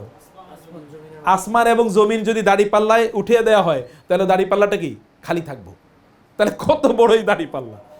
এই দাড়ি পাল্লাটা সওয়াব দিয়ে আল্লাহ তাআলা পূর্ণ করে দেবেন। আপনি সুবহানাল্লাহ একবার বললে, সুবহানাল্লাহ আলহামদুলিল্লাহ বললে আসমান এবং জমিনে যত ফাঁকা জায়গা আছে সব সওয়াব দিয়ে আল্লাহ তাআলা পূর্ণ করে দেবেন। তাহলে আপনি কেন বলবেন? আপনি কেন চুপ করে থাকেন? চুপ থাকে মধ্যে কি আছে? মর্যাদা আছে। ইয়া রিজাল, ইয়া নিসা, ইয়া ইখওয়া, ইয়া আখওয়াত, আপনি কেন চুপ করে থাকেন? মুখটাকে বন্ধ করে রাখছেন কেন? আল্লাহ তো আপনার মুখটাকে বন্ধ করে রাখার জন্য দেন নাই। আপনি কি বলবেন? আপনি হয় তাসবিহ পড়েন অথবা ফালিয়াকুল মানে খায়রান আও লিয়াসমুত। লোকেরা হয় ভালো কথা বলবে, যেমন দাওয়াতি কাজ করবে, অথবা সে চুপ থেকে তাসবিহ তাহলিল করবে। সাহাবায়ে কেরাম রাসূল ইসলামকে, সাহাবায়ে কেরাম আয়েশা রাদিয়াল্লাহু তাআলাকে জিজ্ঞেস করতেন যে রাসূল ইসলাম কি করতেন সারাদিন? তখন তিনি বলছেন কানা ইয়াযকুরুল্লাহ ফি কুল্লি আহইয়ানিহি, তিনি সদা সর্বদা তাসবিহ পড়তেন। আর তার অতীতের কোনো গুনাহ নাই, ভবিষ্যতের কোনো গুনাহ নাই, তারপরে সারাদিন তাসবিহ তাহলিল পড়েন। কাব ইবনে রাবিয়া রাদিয়াল্লাহু তাআলা আনহু, রাবিয়া বিন কাব রাদিয়াল্লাহু তাআলা আনহু, ওই যে ইয়াং ছোট সাহাবী, তিনি রাসূল সাল্লাল্লাহু আলাইহি ওয়াসাল্লামের খেদমতে আহলুস সুফার তিনি সদস্য, তিনি মসজিদে নববীতে থাকতেন এবং রাসূল সাল্লাল্লাহু আলাইহি ওয়াসাল্লাম তিনি খেদমত করতেন। ইয়াং ছেলেরা, ছোট ছোট ছেলেরা কিন্তু রাসূল সাল্লাল্লাহু আলাইহি ওয়াসাল্লাম খেদমত করতেন, ছোট ছোট বাচ্চারা, তো তিনিও খেদমত করতেন। একবার গভীর রাতে রাসূল ঘুম থেকে জেগে উঠে দেখেন রবিয়া তার দরজার পাশে বসে আছে। বলেন ইয়া রাবিয়া তুমি এখানে কেন? ছোট ইয়াং ম্যানের স্বপ্ন থাকে আমি আর একটু বড় হলে একটা চাকরি করব, বিয়ে করব, তারপর একটা বাড়ি থাকবে, একটু এই করবো। তুমি এখানে বসে আছো কোনো? বলি ইয়া রাসূলুল্লাহ, আমি তো পাহারা দিই, আপনি কখন ঘুম থেকে উঠবেন যেন আপনার ওযুর পানিটা একটু, বা ওয়াশরুমে গেলে যেন পানিটা একটু আগে দিতে পারি। বলো কি, তুমি ঘুমাও না? বলে না, যখন আপনি ঘুমিয়ে পড়েন তখন আমি একটু ঘুমাই, আমি কানটা সজাগ রাখি, আমি শুনি যে আপনি ঘুমাচ্ছেন, ঘুমের সময় আপনি পড়েন সুবহানাল্লাহ, আলহামদুলিল্লাহ, আল্লাহু আকবার, তাসবিহ পড়তে থাকেন। যখন দেখি তাসবিহ আর আপনার আওয়াজ বের হচ্ছে না, তখন আমি বুঝি আপনি ঘুমিয়ে পড়ছেন, তখন আমি একটু ঘুমাইতে যাই। আবার আমি জানি আপনি কখন জেগে উঠবেন, এর আগে আমি জেগে উঠি, এসে আমি আপনার দরজার সামনে বসে থাকি, যে আপনি উঠলে যেন কষ্ট না হয় আপনার। বলে অবাক হয়েছে, রবিয়া তুমি কাজ করো? বলে হ্যাঁ, আমি তো প্রতিদিনই কাজ করি ইয়া রাসূলুল্লাহ। বলে আচ্ছা ঠিক আছে, তুমি তো আহলে সুফার সদস্য, তুমি একটা কিছু একটা আমার কাছে চাও তো, তোমার আমি একটা গিফট দিতে চাই। তিনি বললেন ইয়া রাসূলুল্লাহ, আমাকে একটু সময় দিতে হবে, কি চাবো আমার একটু চিন্তা করতে হবে, হুট করে আমি বলতে পারবো না। বলে আচ্ছা ঠিক আছে যাও। পরের দিন দেখা হয়েছে, রাবিয়া তুমি তো কিছু চাইলা না এখনো। বলে ইয়া রাসূলুল্লাহ আর একটু সময় দেন। পরের দিন দেখো তুমি তো এখনো কিছু বলো নাই। বলে আর একটু সময় দেন। তৃতীয় দিন দেখো তুমি তো কিছুই এখনো চাও নাই। বলে ইয়া রাসূলুল্লাহ আমি চাই, ইন্নী উরিদু মুরাফাকাতাকা ফিল জান্নাহ, আমি জান্নাতে আপনার সাথে থাকতে চাই। রাসূল একটু অবাক হয়ে গেলেন, রবিয়া তুমি, তোমাকে কে শিখেছে এটা? আবু বকর, ওমর? না না ইয়া রাসূলুল্লাহ, আমি চিন্তা করলাম আপনার কাছে চাওয়া যায় কি, আপনার কাছে যা চাই, আমি তো জানি আল্লাহর সাথে আপনার রিলেশন লেভেলটা কি, আমি জানি আমি যা চাইবো আল্লাহ তাআলা, আপনি আল্লাহকে বলবেন, আল্লাহ তাআলা আমাকে তাই দিয়ে দেবেন।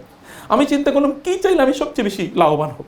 আমি চিন্তা করে দেখলাম দুনিয়ার কী চাইলে আমি লাভবান হব, আমার তো এমন কেউ চাইতে হবে যেটা আমি চিরস্থায়ী লাভবান হব।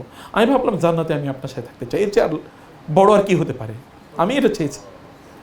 আসলে একটু অবাক হয়ে গেলেন, ইয়াং ম্যান, তার মাথায় আইলো কেমন এটা? ইয়াংদের মাথায় তো অন্য কিছু থাকতে পারে, আমি এটা বিয়ে করবো, এই করবো, সেই করবো, ওর মাথায় এটা আসলো কীভাবে? তিনি একটু অবাক হয়ে থেকে তারপরে বলেন, রবিয়া তার ঠিক আছে, তার ঠিক আছে, ফাআইনু আলাইয়া বিকাসরাতিস সুজুদ, ঠিক আছে রবিয়া তুমি আমার সাথে জান্নাতে থাকবা, তবে তুমি একটু নামাজটা বেশি বেশি কইরো, তুমি একটু নামাজটা কি কইরো বেশি বেশি বেশি বেশি সিজদা দিও। সিজদা দেওয়া মানে কি? নামাজ পড়ো বেশি বেশি, তাহলে তুমি আমার সাথে জান্নাতে থাকতে পারবা। Look at the expectation, the desire, the ambitions of this people, of this guys. এদের দেখেন না, গরিব মানুষ, তারপরে চাওয়ার পায়। আমাদের গরিবরা আমাদের কাছে কী চায় বলেন তো? টাকা ছাড়া কিছু চায় না, ছেলের বিয়ে দিতে হবে, মেয়ের বিয়ে দিতে হবে, ওরা অসুস্থ, আমার বাড়ি নাই, ঘর নাই, ইত্যকার কত কিছু চায়। তো দেখেন তো এরা চাইছে কি জেনারেশন, জেনারেশন কি? আহলে সুফাদের অবস্থা কি আপনি জানেন? আহলে সুফা কিন্তু খাইতে পারতো না, ওই কখনো যদি সাদাকার কিছু আসতো তাহলে রাসূল সাল্লাল্লাহু তাদেরকে একটু খাওয়াতেন। আদারওয়াইজ এখনো এমন কখনো হয়েছে আপনি জানেন, আবু হুরায়রা রাদিয়াল্লাহু তিনি বললেন যে 3 দিন না খেয়েছিলাম, আর টিকতে পারতেছি না। আহলে সুফা সদস্য আবু হুরায়রা রাদিয়াল্লাহু তাআলা আনহু, যার থেকে সবচেয়ে হাদিস আবু হুরায়রা নাই, এখানে হাদিস শাস্ত্র হইতে পারে নাকি? চিন্তা করে যান।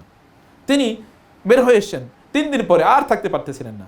তিনি বললেন যে রাস্তায় এমনভাবে দাঁড়ায় থাকলাম, আবু বকর যাবে, আমার আবু বকরে দেখি একটু মনে হলো, আবু বকর আমার নিশ্চয়ই জিজ্ঞেস করবে কী ব্যাপার, তোমার চেহারাটা এরকম দেখা যায় কেন? আবু বকর আমি সালাম দিলাম, উনি উত্তর দিলেন কী খবর টবর, এরপর চলে গেলেন। উনি কিছু জিজ্ঞেস করলেন না। এরপরে ওমর এসে দেখে একটু ভালো লাগলো, ওমর তো আরও বুদ্ধিমান, নিশ্চয়ই আমার কিছু জিজ্ঞেস করবে, কিছু জিজ্ঞেস, উনিও চলে গেছেন। রাসূল আসেন, আমি তারা সালাম দিলাম, দেখার পরে বলো আবু হুরায়রা কিছু খাও নাই, চেহারাটা এরকম দেখা যায় কেন? তিনি তার সাহাবীদেরকে দেখেই বুঝতে পারছেন, আরে ওর চেহারাটা তো খাবার না খাবার একটা ছাপ আছে, খায় নাই, তুমি কিছু খাও নাই? বলি ইয়া রাসূলুল্লাহ 3 দিন কিছু খাইনি। আচ্ছা ঠিক আছে, এদিকে আসো। বাসায় তিনি নিয়ে গেলেন, এর মধ্যে 1 কাপ দুধ ছিল। তিনি আবু হুরায়রা বলেন, আবু হুরায়রা খাও। আবু হুরায়রা খেলেন, আপনি একটু খান, না আর একটু খাও, আপনি একটু খান, আবার না তুমি আবার খাও। তিনি বলেন আমি এমন খাইলাম, খাইতে খাইতে আমার একেবারে প্রায় নাক পর্যন্ত চলে এসছে। 1 কাপ দুধ, এত বরকত দিয়েছেন আল্লাহ তাআলা। আল্লাহ রাসূল যদি বলছেন তুমি খাও, মানে আমি খেলাম খেলাম খেলাম খেলাম, আমার নাক পর্যন্ত চলে আসলো। এরপর আমি বললাম ইয়া রাসূল আর খাইতে পারতেছি না। এরপর আসলাম বাকিটা নিয়ে তিনি খেয়ে ফেললেন। মানে আসহাবু সুফার অবস্থান আমি বলতে চাই, কারণ আপনাদেরকে বুঝতে হবে যে সিচুয়েশন, আপনার ইসলামকে তো এমনিই পান নাই ভাইরা, আপনার দিনটা এমনিই পান নাই, দিনটা এই মানুষদের কোরবানির কারণে আপনারা পেয়েছেন। এই আসহাবু সুফার, এই সাহাবারা তাদের জীবনটাকে কীভাবে কোরবানি করে দিয়েছেন, দিনের কথাগুলো যেন কোনো কথা যেন রাসূলের মিস না হয়, যেন সব কিছু তারা রেকর্ড করে রাখতে পারেন। রেকর্ড মানে কি? মুখস্থ। এই আবু হুরায়রা বলছেন ইয়া রাসূলুল্লাহ আমি সব কথা শুনি কিন্তু কিছু কিছু ভুলে যাই, আমার করণীয় কি? রাসূল বললেন তোমার বিছানাটা, তোমার গায়ের চাদরটা বিছিয়ে দাও। এবং তিনি এখানে একটু ফু দিয়ে দিলেন এবং বললেন এটা বটে নাও। তিনি বললেন আমি এটা বলে নিলাম, এরপর থেকে আর কোনো কথাই আমি ভুলি নাই কোনোদিন। রাসূল যা বলছেন তাই সব আমার মনে থাকে। কনসার্নের লেভেলটা কি দেখেন তো, মানে মাথা নিচে। আমরা হাদিস পড়ি, কোনোদিন এরকম মাথায় আসছে প্রিন্টেড কপি আছে, তারপর কোনোদিন মাথায় আছে এই হাদিসটা ভুলে গেছি, হারে তার প্রিন্টের কোনো কপি নাই, লিখতেও পারতেছে না, এত কাগজপত্র পাইব কই বা এত ম্যাটেরিয়াল পাবি কই, মুখস্থ করেছে। আমি যেন ভুলে না যাই ইয়া রাসূলুল্লাহ, আপনার কোনো কথা আমি বলতে চাই না, আমি এগুলো মানুষের কাছে পৌঁছে দেবো। নদ্দারাল্লাহু আবদান সামিআ মাকালাতি ফাওয়াআহা, রাসূলুল্লাহ বলেছেন যারা আমার কথা শোনে এবং পরে মানুষের কাছে এটা পৌঁছে দেয়, আল্লাহ তাআলা তাদের চেহারাগুলোকে আলো দিয়ে পূর্ণ করে দেন, উজ্জ্বল হয়ে যায়, তাদের চেহারা থেকে যেমন নূর ঝরতে থাকে। এইরকম রাসূলের হাদিস যারা পড়েছে, এই কারণে আহলুল হাদিস যারা, অর্থাৎ যারা হাদিসের পণ্ডিত, এদের প্রত্যেকের চেহারা থেকে মনে হয় নূর ঝরে, আলো ঝরে যারা হাদিস পড়ায়। কারণ ওই যে হাদিস আল্লাহ রাসূল দোয়া করে গেছেন, নদ্দারাল্লাহু আবদান সামিআ মাকালাতি। যাই হোক ভাইয়ান, আমি বলছি যে আপনারা ওইখানে গিয়ে সময়টাকে নষ্ট করেন না প্লিজ। যে আমি দেখেছি এখানে আপনাদেরকে রাসূলের জীবনীটা দেওয়া হয়েছে, মুসলমানরা রাসূলের জীবনী না পড়ে থাকে কেন, আমি বুঝি না, আমার কাছে অবাক লাগে। কোরআন না পড়ে, হাদিস পড়ে না, হাদিস মানে রাসূলের জীবনী, এটা হাদিসের পার্ট, রাসূলের জীবনী না পড়ে মুসলমানরা থাকে কীভাবে? অথবা আপনাকে ওইখানে গিয়ে সময়টাকে ক্যালকুলেটেড রূপে কাটান।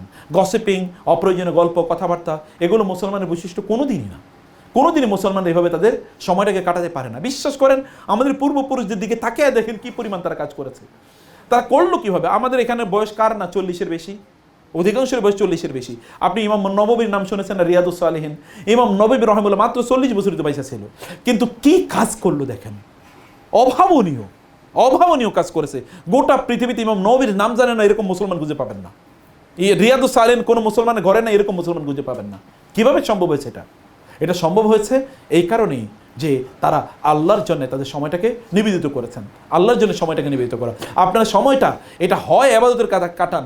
ইমাম এই জন্য ওমর রাদিয়াল্লাহু কাছে কোনো একজন ব্যক্তি গেলে যদি বলতে তুমি করো কি, কিছুই করি না, তখন তিনি বলতেন লোকটা দেখতে তো ভালো মনে হচ্ছে, দেখি এর অথর্ব, লাফি আমালিদ দুনিয়া ওয়ালাফি আমালিল আখিরা, এই দুনিয়ার কামও করেন আখিরাতেও কাজও করেন না, কিছু একটা করেন, চুপ করে থাকেন না, সময়টাকে কাজে লাগান, তাসবিহ তাহলিল করেন, কোরআন তেলাওয়াত করেন, ইস্তেগফার করেন, সাল্লাল্লাহু আলাইহি ওয়াসাল্লাম রাসূলের উপর দুরূদ পড়েন, রাসূলের উপর কি করেন, দুরূদ শর্ট ফর্মটা পড়েন, সাল্লাল্লাহু আলাইহি ওয়াসাল্লাম পড়েন।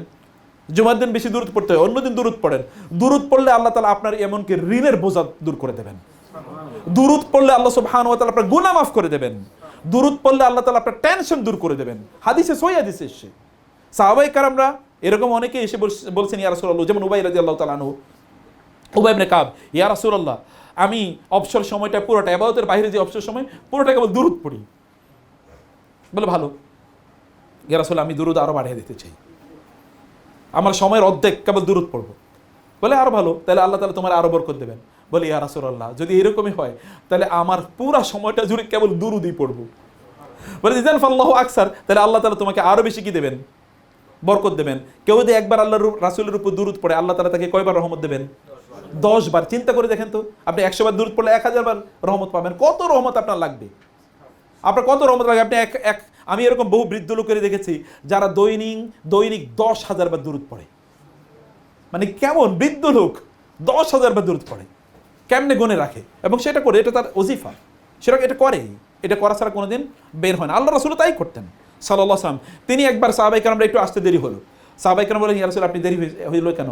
বলে আমি প্রতিদিন যে কোরআন তেলাওয়াত করি না, আজকে ওই তেলাওয়াতটা একটু করতে দেরি হয়ে গেছিল, এই কারণে ওটা শেষ করে তারপরে আসছি। রাসূল ইসলাম তার উপর কোরআন নাজিল হয়েছে, আর আমাদের তো কোনো ওজিফা নাই, কোনো ওজিফা নাই। ওজিফা আছে একটা, তাহলে সিনেমা দেখতে হবে, তাহলে ফেসবুক টিপাইতে হবে, তাহলে ইউটিউব দেখতে হবে, তাহলে গল্পের বই। আমাদের বোনেরা তো আছে রান্না, এটা তাদের এখন ইবাদত, রান্নার ভিডিও দেখতে হবে, খাওয়া দাওয়া নাইলে না চলবে, কিন্তু রান্নার ভিডিও দেখাই লাগবে। আমাদের ভাই তো আছে, ভাইদের অবস্থা হলো রাজনীতি নিয়ে আলাপ করতে হবে। আজকে যদি রাজনীতি নিয়ে আলাপ করি নাই, অতএব আজকে গুনাহ করে ফেলছি, আস্তাগফিরুল্লাহ, কবিরা গুনাহ করে ফেলছি, কারণ রাজনীতি নিয়ে আজকে কোনো আলাপ করি নাই, রাজনীতি নিয়ে কোনো পোস্ট দেই নাই। আমাদের এটা খাবারে পরিণত হয়েছে না। আপনার সময়টাকে আপনি ইবাদতের সময়গুলোকে আপনি ভালো কাজে লাগান, সেখানে গিয়ে আপনি নিজকে পরিবর্তন করে নিয়ে আসার জন্য কিছু প্ল্যান আপনার থাকা লাগবে, কীভাবে কী কাজগুলো করে আপনি আপনার সময়টাকে কাটবেন। একেবারে রেজিমেন্টেড লাইফ, একজন মুসলমানের জীবনটা কিন্তু রেজিমেন্টেড।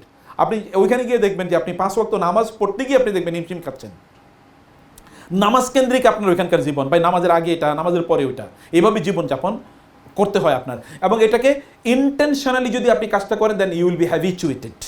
কিন্তু এটা যদি কি এমনি করলেন, তাহলে করলেন না, এরপরে দেখবেন বাংলাদেশ থেকে আসার পর থেকে আবার আপনার আগের রুটিনে চলে গেছেন, আবার শয়তানি ধরছে। এবং ওই কারণে বহু লোক হজ করে এসেও তারা কি পরিবর্তন হয় নাই, কারণ সে তো ইন্টেনশনালি কাজটা করে না। সেই সিদ্ধান্ত নিয়ে কাজটা করে না। সিদ্ধান্ত নিয়ে যে আমি 37 দিনই বা 30 দিন বা 25 দিন যত দিন থাকি না কেন আমি রুটিনে থাকবো, নিশ্চিতভাবে আমি এটাকে আমার নিজের অভ্যাসে পরিণত করব। আপনার তো সোশিওলজিতে বলা হয় একজন মানুষ 21 দিন কোনো কাজ করলে এটা তার পার্ট অফ হিজ হ্যাবিট, আর হার হ্যাবিটে পরিণত হয়। অর্থাৎ আপনার এটা হ্যাবিটে করে নিয়ে আসছেন যে আপনি এতদিন সেখানে এই কাজটা কোনোভাবেই এগুলো আপনি মিস করবেন না, এই কাজগুলো আপনি অবশ্যই সেখানে সম্পাদন করবেনই।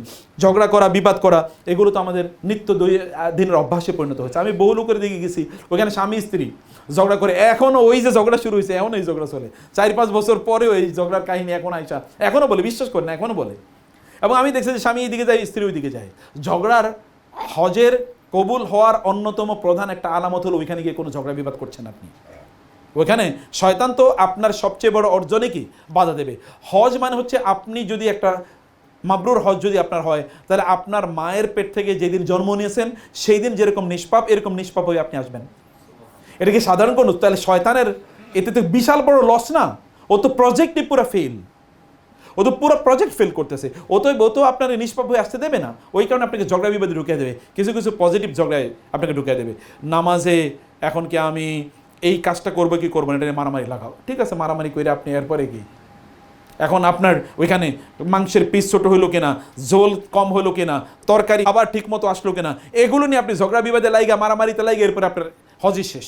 এমন অনেক লোকের দেখেছি বলছে এবার মারামারি করে যাচ্ছি, আরও মারামারি করবো, আগামী বছর প্রয়োজনে আবার হজ করতে আসবো, এবং সে সত্যি মারামারি করে। বলছে আজকে এবার যেহেতু মারামারি শুরু করছে, আমি দেখছি এরকম রামদান নিয়ে দৌড়াইতেছে। বাঙালি তো রামদান নিয়ে দৌড়ানোর অভ্যাস আছে, রামদান নিয়ে দৌড়াইতেছে অমুকের জেনে আজকে বাইরেই ফেলামো। তার আসলে সে জানেই না কি কারণে গেছে। আপনি তো গেছেন হজ করার জন্য, এমন একটা জায়গায় গিয়েছেন আপনি যেই জায়গাতে একসাথে 40 লক্ষ লোক একত্রিত হয়। 40 লক্ষ লোক হলে একত্রিত হতে ক্রাইসিস তৈরি হবেই। আর আপনাকে তো আল্লাহ পরীক্ষা করবেন না? আল্লাহকে নবী রাসূল দিকে পরীক্ষা করেন নাই? আল্লাহ পরীক্ষা করা মানে কি? আল্লাহ আপনাকে সম্মান দিতে চান। পরীক্ষার পরে মানুষের সম্মান বাড়ে না কমে? বাড়ে। আপনি যদি প্রমোশন চান তাহলে আপনাকে পরীক্ষা দেওয়া লাগবে না? পরীক্ষা ছাড়া প্রমোশন, আপনি ধরেন বিসিএস আপনি করবেন পরীক্ষা ছাড়া, যত সম্মান তত কি জটিল পরীক্ষা। যতবার আপনি কোনো একটা কোম্পানি জিএম হতে চান অথবা আপনি এমডি হতে চান, আপনারা এমনিতে এখানে দিয়ে দেবে? নো। আপনি সিইও হতে চান, আপনার অনেক বড় কঠিন পরীক্ষা। পিওনের জন্য পরীক্ষা, সিইও এর জন্য কি একই পরীক্ষা? একটা ভাইস চ্যান্সেলরের জন্য যে পরীক্ষা, একজন লেকচারের জন্য কি একই পরীক্ষা? No. Qualification is different and exam is much more difficult. অথবা আপনাকে একটা পরীক্ষা পদ্ধতি, আল্লাহ যদি আপনাকে পরীক্ষা করেন, রাসূল সাল্লাল্লাহু আলাইহি ওয়াসাল্লাম বলেছেন ইযা আরাদাল্লাহু আবদান বিখাইরিন, যখন আল্লাহ তাআলা ইউসিব মিনহু, আল্লাহ যদি কোনো বান্দার কল্যাণ চান তখন তাকে পরীক্ষায় ফেলেন, ওরে পরীক্ষায় ফেলেন। আপনি পরীক্ষা পেলে আপনি কংগ্রাচুলেশন জানাবেন যে মোস্ট ওয়েলকাম, পরীক্ষা আমার জন্য এসছে, অতএব আমার এর মাধ্যমে আল্লাহ তাআলা আমার সম্মান বাড়িয়ে দেবেন। ওয়াইজিব তাআলা ইব্রাহিম আর রব্বুহু বিকালিমাতিন ফাআতাম্মাহুন্না ক্বালা ইন্নী জাইলুকা লিন-নাসি ইমামা। আল্লাহ তাআলা ইব্রাহিম আলাইহিস সালামকে পরীক্ষা করেছেন সবচেয়ে বেশি, এবং এই কারণে মানব জাতির পিতা তাকে বানিয়ে দিয়েছেন, মুসলিমদের পিতা তাকে বানিয়ে দিয়েছেন। যার যত বেশি পরীক্ষা তার সম্মান আল্লাহর কাছে কি তত বেশি। অতএব আপনার ওইখানে আপনি গেলে সেখানে খাদ্যের সংকট হতে পারে, পানীয় সংকট হতে পারে, ইত্যাদি বিভিন্ন ক্রাইসিস হতে পারে, টয়লেটের সংকট হতে পারে। আমরা এবার এতেকাফে আমরা ছিলাম শৈব ভাই সহ, এমন একটা অবস্থা হয়েছে যে আপনার ধরেন গিয়ে দেখে হয়তো 100 লোক লাইনে আছে টয়লেটে, আপনার এখন টয়লেটে যাওয়াই লাগবে। তখন আমরা কি করছি, যেমন আমি ব্যক্তিগতভাবে সকাল 7:30 থেকে 8টা এতটুকু টয়লেটে যেতাম, অথবা 8:30 থেকে 7:30 থেকে মানে 8টা থেকে 8:30, এতটুকুর মধ্যে গিয়ে দেখবেন ওইখানে লোক কম। সময়টা নির্ধারণ করা। আপনি এরকম জায়গা দেখবেন, আপনি হোটেলে আছেন, আপনার রুমে ধরেন আরও 4 জন আছে, তাহলে একসাথে টয়লেটের জন্য এখন টয়লেটে একসাথে 4 জন ঢুকবেন, একজন 15 মিনিট করে, এরপরে দেখা গেল নামাজ শেষ হয়ে যাবে। এমনভাবে করেন যেন অন্যের কোনো ডিস্টারবেন্স তৈরি না হয়। অন্যরা যখন ফ্রি, মানে তাদের আর টয়লেটে যাওয়া লাগবে না, তখন আপনি টাইমিংটা এমনভাবে সেট করেন, if you want to do it you will be able to do it. আপনি যেটা করতে চান আল্লাহ তাআলা আপনাকে সাহায্য করবেন। সেই কারণে আপনাকে সময়গুলো কীভাবে বাঁচিয়ে ইবাদতের মধ্যে সময় কাটানো যায়, ঝগড়া বিবাদ অথবা ধরেন অপ্রয়োজনীয় কথাবার্তা, গসিপিং, মানে আল্লাহ তাআলা বলেছেন কদ আফলাহাল মুমিনুন আল্লাযীনা হুম আন সলাতিহিম সাহুন, যে সকল মোমেনরা তারা অপ্রয়োজনীয় কথা এবং কাজ থেকে তাদের নিজেকে দূরে রাখে, এই সকল মোমেনরা সত্যিকার থেকে তারা কি সফল হয়। অথবা আপনাকে এই জাতীয় কাজ থেকে আপনাকে নিজকে কি রাখতে হবে, আপনাকে অপ্রয়োজনীয় কথা এবং কাজ থেকে আপনার নিজকে দূরে রাখতে হবে। যদি আপনি নিজকে দূরে রাখতে পারেন তাইলে বুঝবেন যে আপনি সত্যিকার অর্থে সফল হতে পেরেছেন, আপনার ইবাদতগুলো কবুল হয়েছে। এ কারণে এই কাজটি করা দরকার আমাদের, নজরকে, চোখকে হেফাজত করা। চোখকে যদি আপনি হেফাজত করতে পারেন, কোরআনের সূরা নূরে দেখবেন ইয়া আইয়ুহাল্লাযীনা আমানু কুল লিল মুমিনিনা ইয়াগুদ্দু মিন আবসারিহিম কুল লিল মুমিনাতি ইয়াগুদুদনা মিন আবসারিহিন্না। চোখকে হেফাজত করা। আপনি এখানে গিয়ে অনেক নারীদেরকে দেখবেন, বিভিন্ন দেশের নারী, বিভিন্ন দেশের পুরুষ, অনেক সুন্দরী নারী, অনেক সুন্দর পুরুষ, আপনি তাদেরকে তাকানো, এটা আপনার এবাদতের যে জজবা, এবাদতের যে আগ্রহ, এবাদতের যে লজ্জা, মানে এবাদতের যে স্বাদ, এই স্বাদকে ধ্বংস করে দেবে। কারণ আপনার চোখের সাথে আপনার হার্টের সম্পর্ক, চোখের সাথে কিসের সম্পর্ক? হার্টের সম্পর্ক। চোখের গুণা যত বাড়ে, হার্টে কি তত কালো ছাপ পড়তে থাকে, এবং হার্ট কোনো এক সময় অন্ধ হয়ে যায়, অন্তর অন্ধ হয়ে যায়। এই কারণে চোখ, এই কারণে দেখবেন এই আয়াতগুলোর পরে আল্লাহ তাআলা বলেছেন আল্লাহু নূরুস সামাওয়াতি, সূরাতুন নূর। এই আয়াতগুলোর পরে আসছে আল্লাহু নূরুস সামাওয়াতি, আসমান এবং জমিনের নূরকে আল্লাহ সুবহানাহু ওয়া তাআলা, নূরের মালিক আল্লাহ, নূরের প্রোভাইডার আল্লাহ, নূর আল্লাহ সুবহানাহু ওয়া তাআলাই। এবং আল্লাহ তাআলা আপনাকে এই নূর প্রদান করবেন if you just can control your eyes. আপনার চোখকে যদি আপনি হেফাজত করতে পারেন, চোখকে হেফাজত করা, চোখ দিয়ে হারাম কোনো জিনিসের দিকে না তাকানো, ফেসবুকে অপ্রয়োজনীয় টিপাটিপি করবেন, সেখানে বেগানা পুরুষ এবং নারীর ছবি বেশি উঠবে। আপনার দরকার কি? আপনি তো ইবাদত করতে গিয়েছেন, আপনার দরকার তো নাই। আপনার ফেসবুকের ফলোয়ার কি? ফলোয়াররা কি আপনি মরে গেলে এরা কেউ জানবে? আপনি ওইখানে একটা পোস্ট দেওয়ার পরে জানবে যে আপনি মরে গেছেন না গেছেন? আদারওয়াইজ কোনোদিন জানবে না। 100 বছর অতিক্রান্ত হয়ে গেল, জানার কোনো সুযোগ নেই। তাহলে আপনি তাদেরকে দিয়ে করবেন কি? আপনার এই ফলোয়ার অথবা ইত্যাদির পেছনে আপনার ঘোরার দরকার নেই। আপনাকে নিজের অর্জনের জন্যে ওইখানে অপ্রয়োজনীয় কাজ, অপ্রয়োজনীয় কথা ইত্যাদি থেকে আপনার নিজেকে দূরে রাখা দরকার। চোখকে আপনি হেফাজত করা দরকার, কানকে আপনি হেফাজত করবেন। মনে রাখবেন, শরীরের অর্গানের মাধ্যমে আল্লাহর ইবাদত করা হচ্ছে শ্রেষ্ঠতম ইবাদত। যেমন চোখের মাধ্যমে আল্লাহর ইবাদত করা, চোখের মাধ্যমে আপনি কী করেন? কোরআনের দিকে তাকান, অথবা চোখের মাধ্যমে আপনি হাদিসের বই দিকে, রাসূলের জীবনীর বই দিকে তাকান। এদিকে আপনার কি হোক, এর মাধ্যমে আপনার ইবাদত হোক। চোখকে তো আল্লাহ তাআলা দিয়েছেন, এই চোখ দিয়ে আপনি কিয়ামতের দিন আল্লাহর দিকে তাকাবেন। চোখ যদি অশ্লীল জায়গার দিকে তাকায়, তাহলে এই চোখগুলো উজুহু ইয়াওমাইযিন নাযিরা, উজুহু ইয়াওমাইযিন না, একদল চেহারার দিকে আল্লাহ তাআলা বলেছেন যে আল্লাহ তাআলা হাদিসুল গাশিয়া, উজুহু ইয়াওমাইযিন খাশিয়া, ভীত সন্ত্রস্ত চেহারা দেখলেই, চোখ দেখলেই বোঝা যাবে যে এই তো খুবই ভয়ঙ্কর। আমিলাতুন নাসিবা, খুবই কর্মক্লান্ত এবং খুবই অবসাদগ্রস্ত একদল লোকের চেহারা। কারণ এই সকল লোকরা খারাপ জিনিস দেখছে চোখ দিয়ে। আবার ওয়াজুহু ইয়াওমাইযিন নাযিরা ইলা রাব্বিহা নাযিরা, আরেক দল চেহারা সেদিন এত উজ্জ্বল, মনে হচ্ছে যেন তারা তাদের রবের দিকে তাকিয়ে আছেন। নাযরাতান নাঈম, মানে আল্লাহ সুবহানাহু বলেছেন তাদের চেহারায় আপনি নেয়ামতের ঔজ্জ্বল্য দেখতে পাবেন, আভিজাত্যের ঔজ্জ্বল্য, যারা তাদের চোখটাকে হেফাজত করেছে, কানকে হেফাজত করেছে, মুখকে হেফাজত করেছে, তাদের অন্তরকে হেফাজত করেছে। এই জায়গাগুলোকে আপনাকে অবশ্যই হেফাজত করতে হবে। আপনি যদি ইবাদতের স্বাদ যদি আপনি অবশ্যই পেতে চান।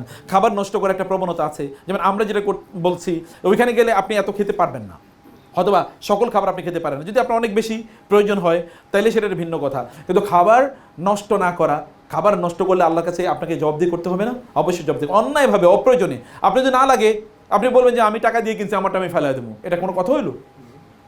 এটা তো একজন, মানে যারা যেই সকল লোকেরা ভোগবাদী, তাদের এক ধরনের মানসিকতা। এটা তো কোনো আল্লাহওয়ালা লোকের মানসিকতা না।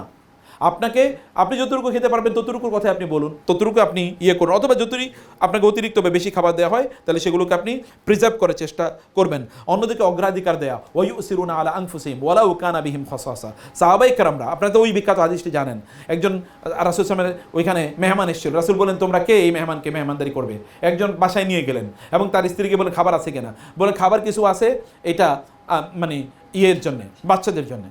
বলে ওদেরকে ঘুম পাড়িয়ে দাও, আপনার বা আমাদের কোনো খাবার নাই। ঠিক আছে, সমস্যা নেই, তাদেরকে ঘুম পাড়িয়ে দাও এবং মেহমানের খাবার দাও। তুমি একটা কাজ করবা, যখন মেহমানের খাবার দেবা তখন তুমি লাইটটা নিভিয়ে দেবা, আর ওই যে ইয়েগুলো, হাঁড়ি পাতিলগুলো টুনটুন করে আওয়াজ করবা, যেন মেহমান বুঝে দেন আমরা কিন্তু খাচ্ছি। মেহমানকে খাবার দিলেন, বাচ্চাদেরকে ঘুম পাড়িয়ে দিলেন, আর ওনারা কি টুনটুন করে আওয়াজ করতেছে লাইট নিভিয়ে দিয়ে। মেহমান তো মনে করছে খাইছে, মেহমান খাইয়া ঘুমিয়ে পড়ছে। ফজরের নামাজ পড়ে ছিলেন, বলেন এই ওই লোক কই যে কালকে আমার মেহমান নিছে? বলি আসলে আমি। বলে তোমার স্বামী এবং স্ত্রীর গতকালের আচরণ দেখে তো আল্লাহ হেসে দিয়েছেন। আল্লাহ হাসা মানে কি এই লোকের জন্য জান্নাত বাধ্যতামূলক হয়ে গেছে। আল্লাহ তার ব্যাপারে এতটুকু সন্তুষ্ট। এটা কেবল অন্যকে তাসির দেয়া, অন্যকে তাসির মানে কি অন্যকে প্রাধান্য দেয়া। বা একটু প্রাধান্য দেন, ভাই ঠিক আছে আপনি আগে খান, আপনি ঠিক আছে আগে নেন, আপনি আগে করেন, কিছু প্রাধান্য দেন, কিছু দেখান না, আল্লাহকে দেখান যে আপনি অন্যকে প্রাধান্য দিচ্ছেন। আপনি কাউকে প্রাধান্য দেওয়া মানে আল্লাহর মেহমানকে প্রাধান্য দেয়া। কাকে প্রাধান্য দিচ্ছেন? আপনি যেমন আল্লাহর মেহমান, উনিও তো আপনার মেহমান, তার সেবা শুশ্রূষা করা। এই কারণে হজ্জে মাবরুর মানে হচ্ছে হাজিদের সাহায্য করা, হাজিদের সাপোর্ট করা, তাদেরকে খাদ্য দেয়া, তাদেরকে পানীয় দেয়া, তাদের সেবা করা। এটা কিন্তু হজ্জে মাবরুরের একটা সংজ্ঞা, রাসূল সাল্লাল্লাহু আলাইহি ওয়াসাল্লাম কথা বলেছেন। অতএব আপনারা এইটুকু কাজ আপনারা নিজেরা এতটুকু করার চেষ্টা করবেন ইনশাআল্লাহ। স্বার্থপরতা এগুলোকে ত্যাগ করতে হবে।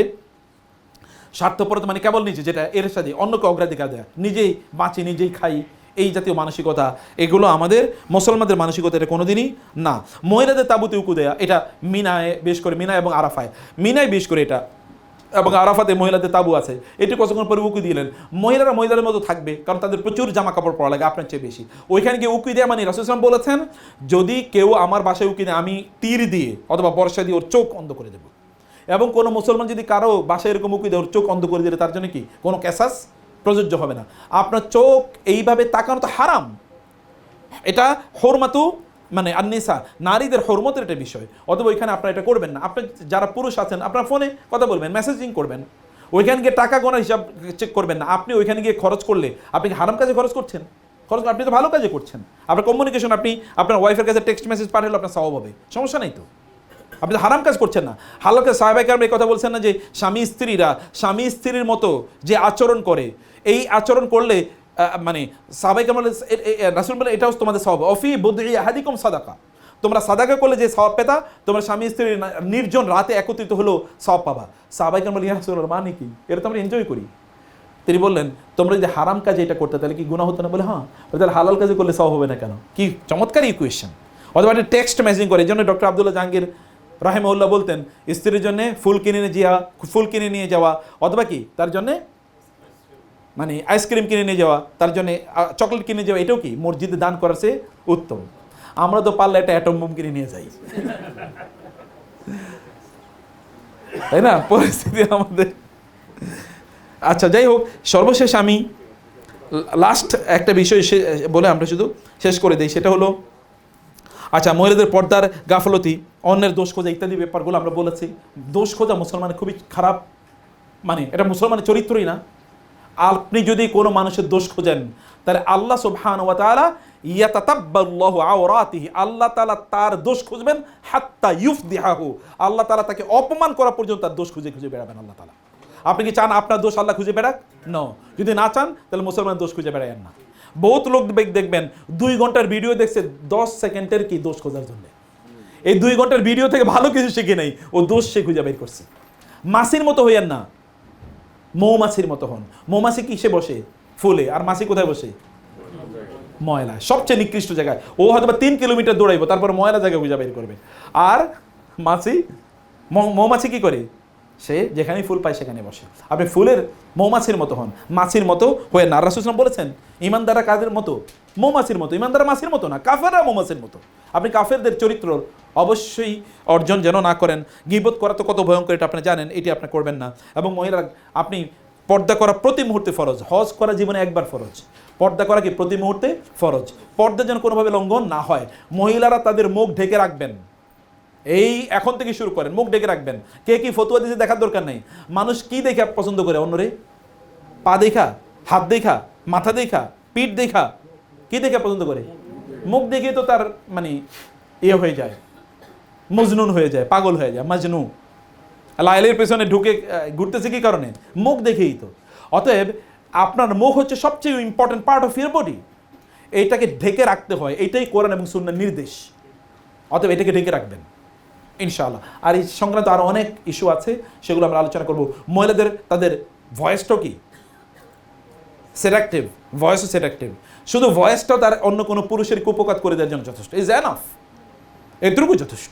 অতএব ভয়েসটাকে আপনারা খুবই বিজনেস ওয়েতে মেনটেন করুন। বিজনেস ওয়েতে মানে কি? তোমার সাথে ব্যবসা এতটুকু, এর বাইরে আর কোনো কথা নেই।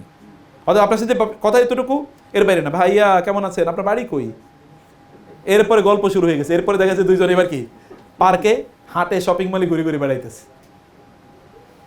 এতটুকু করা যাবে না, কোনোভাবে এগুলো করা যাবে না। ব্যাস যতটুকু প্রয়োজন ততটুকুই। আল্লাহ সুবহানাহু ওয়া তাআলা আমাদেরকে সত্যি করতে দিনের স্পিরিট রেখে আমাদের এবারের হজের এই সফরটা করার তৌফিক দান করুন আল্লাহ। আমাদের আরও এরকম বহু সেশন থাকবে, একেবারে বিভিন্ন টপিকের উপর ভিত্তি করে 15-20টা সেশন কমপক্ষে থাকবে। এই সেশনগুলোতে আমরা ওইখানে অবশ্যই আমরা যেন ওইখান থেকে একজন আলোকিত মানুষ হয়ে আসতে পারি। শফিক ভাইয়ের আপন কাকা মারা গেছে। ইন্না লিল্লাহি ওয়া ইন্না ইলাইহি রাজিউন। আমাদের শফিক ভাইয়ের কাকা, আপন কাকা মারা গিয়েছেন। ওনার বাবা কয়েকদিন আগে মারা গেছিলেন। ইন্না লিল্লাহি ওয়া ইন্না ইলাইহি রাজিউন। সবাই দোয়া করবেন। ইন্না লিল্লাহি ওয়া ইন্না ইলাইহি রাজিউন। ইন্না লিল্লাহি ওয়া মানুষ ছিলেন, ধার্মিক মানুষ ছিলেন। আল্লাহ ইন্না লিল্লাহি ওয়া ইন্না ইলাইহি। আল্লাহুম্মা ইগফির লাহু আল্লাহুম্মা ইগফির লাহু ওয়ারহামহু ওয়াআফিহি ওয়া'ফু আনহু ওয়াকরিম নুজুলাহু ওয়াওসি' মুদখালাহু ওয়াগসিলহু বিল মা'i ওয়াস সালজি ওয়াল বারাদ ونقه من الخطايا كما ينقى الثوب الأبيض من الدنس وأبدله دارا خيرا من داره وزوجا خيرا من زوجه وأهلا خيرا من أهله اللهم أدخله الجنة وأعيذ من عذاب النار وعذاب القبر اللهم اغفر لحينا وميتنا وشاهدنا وغائبنا وصغيرنا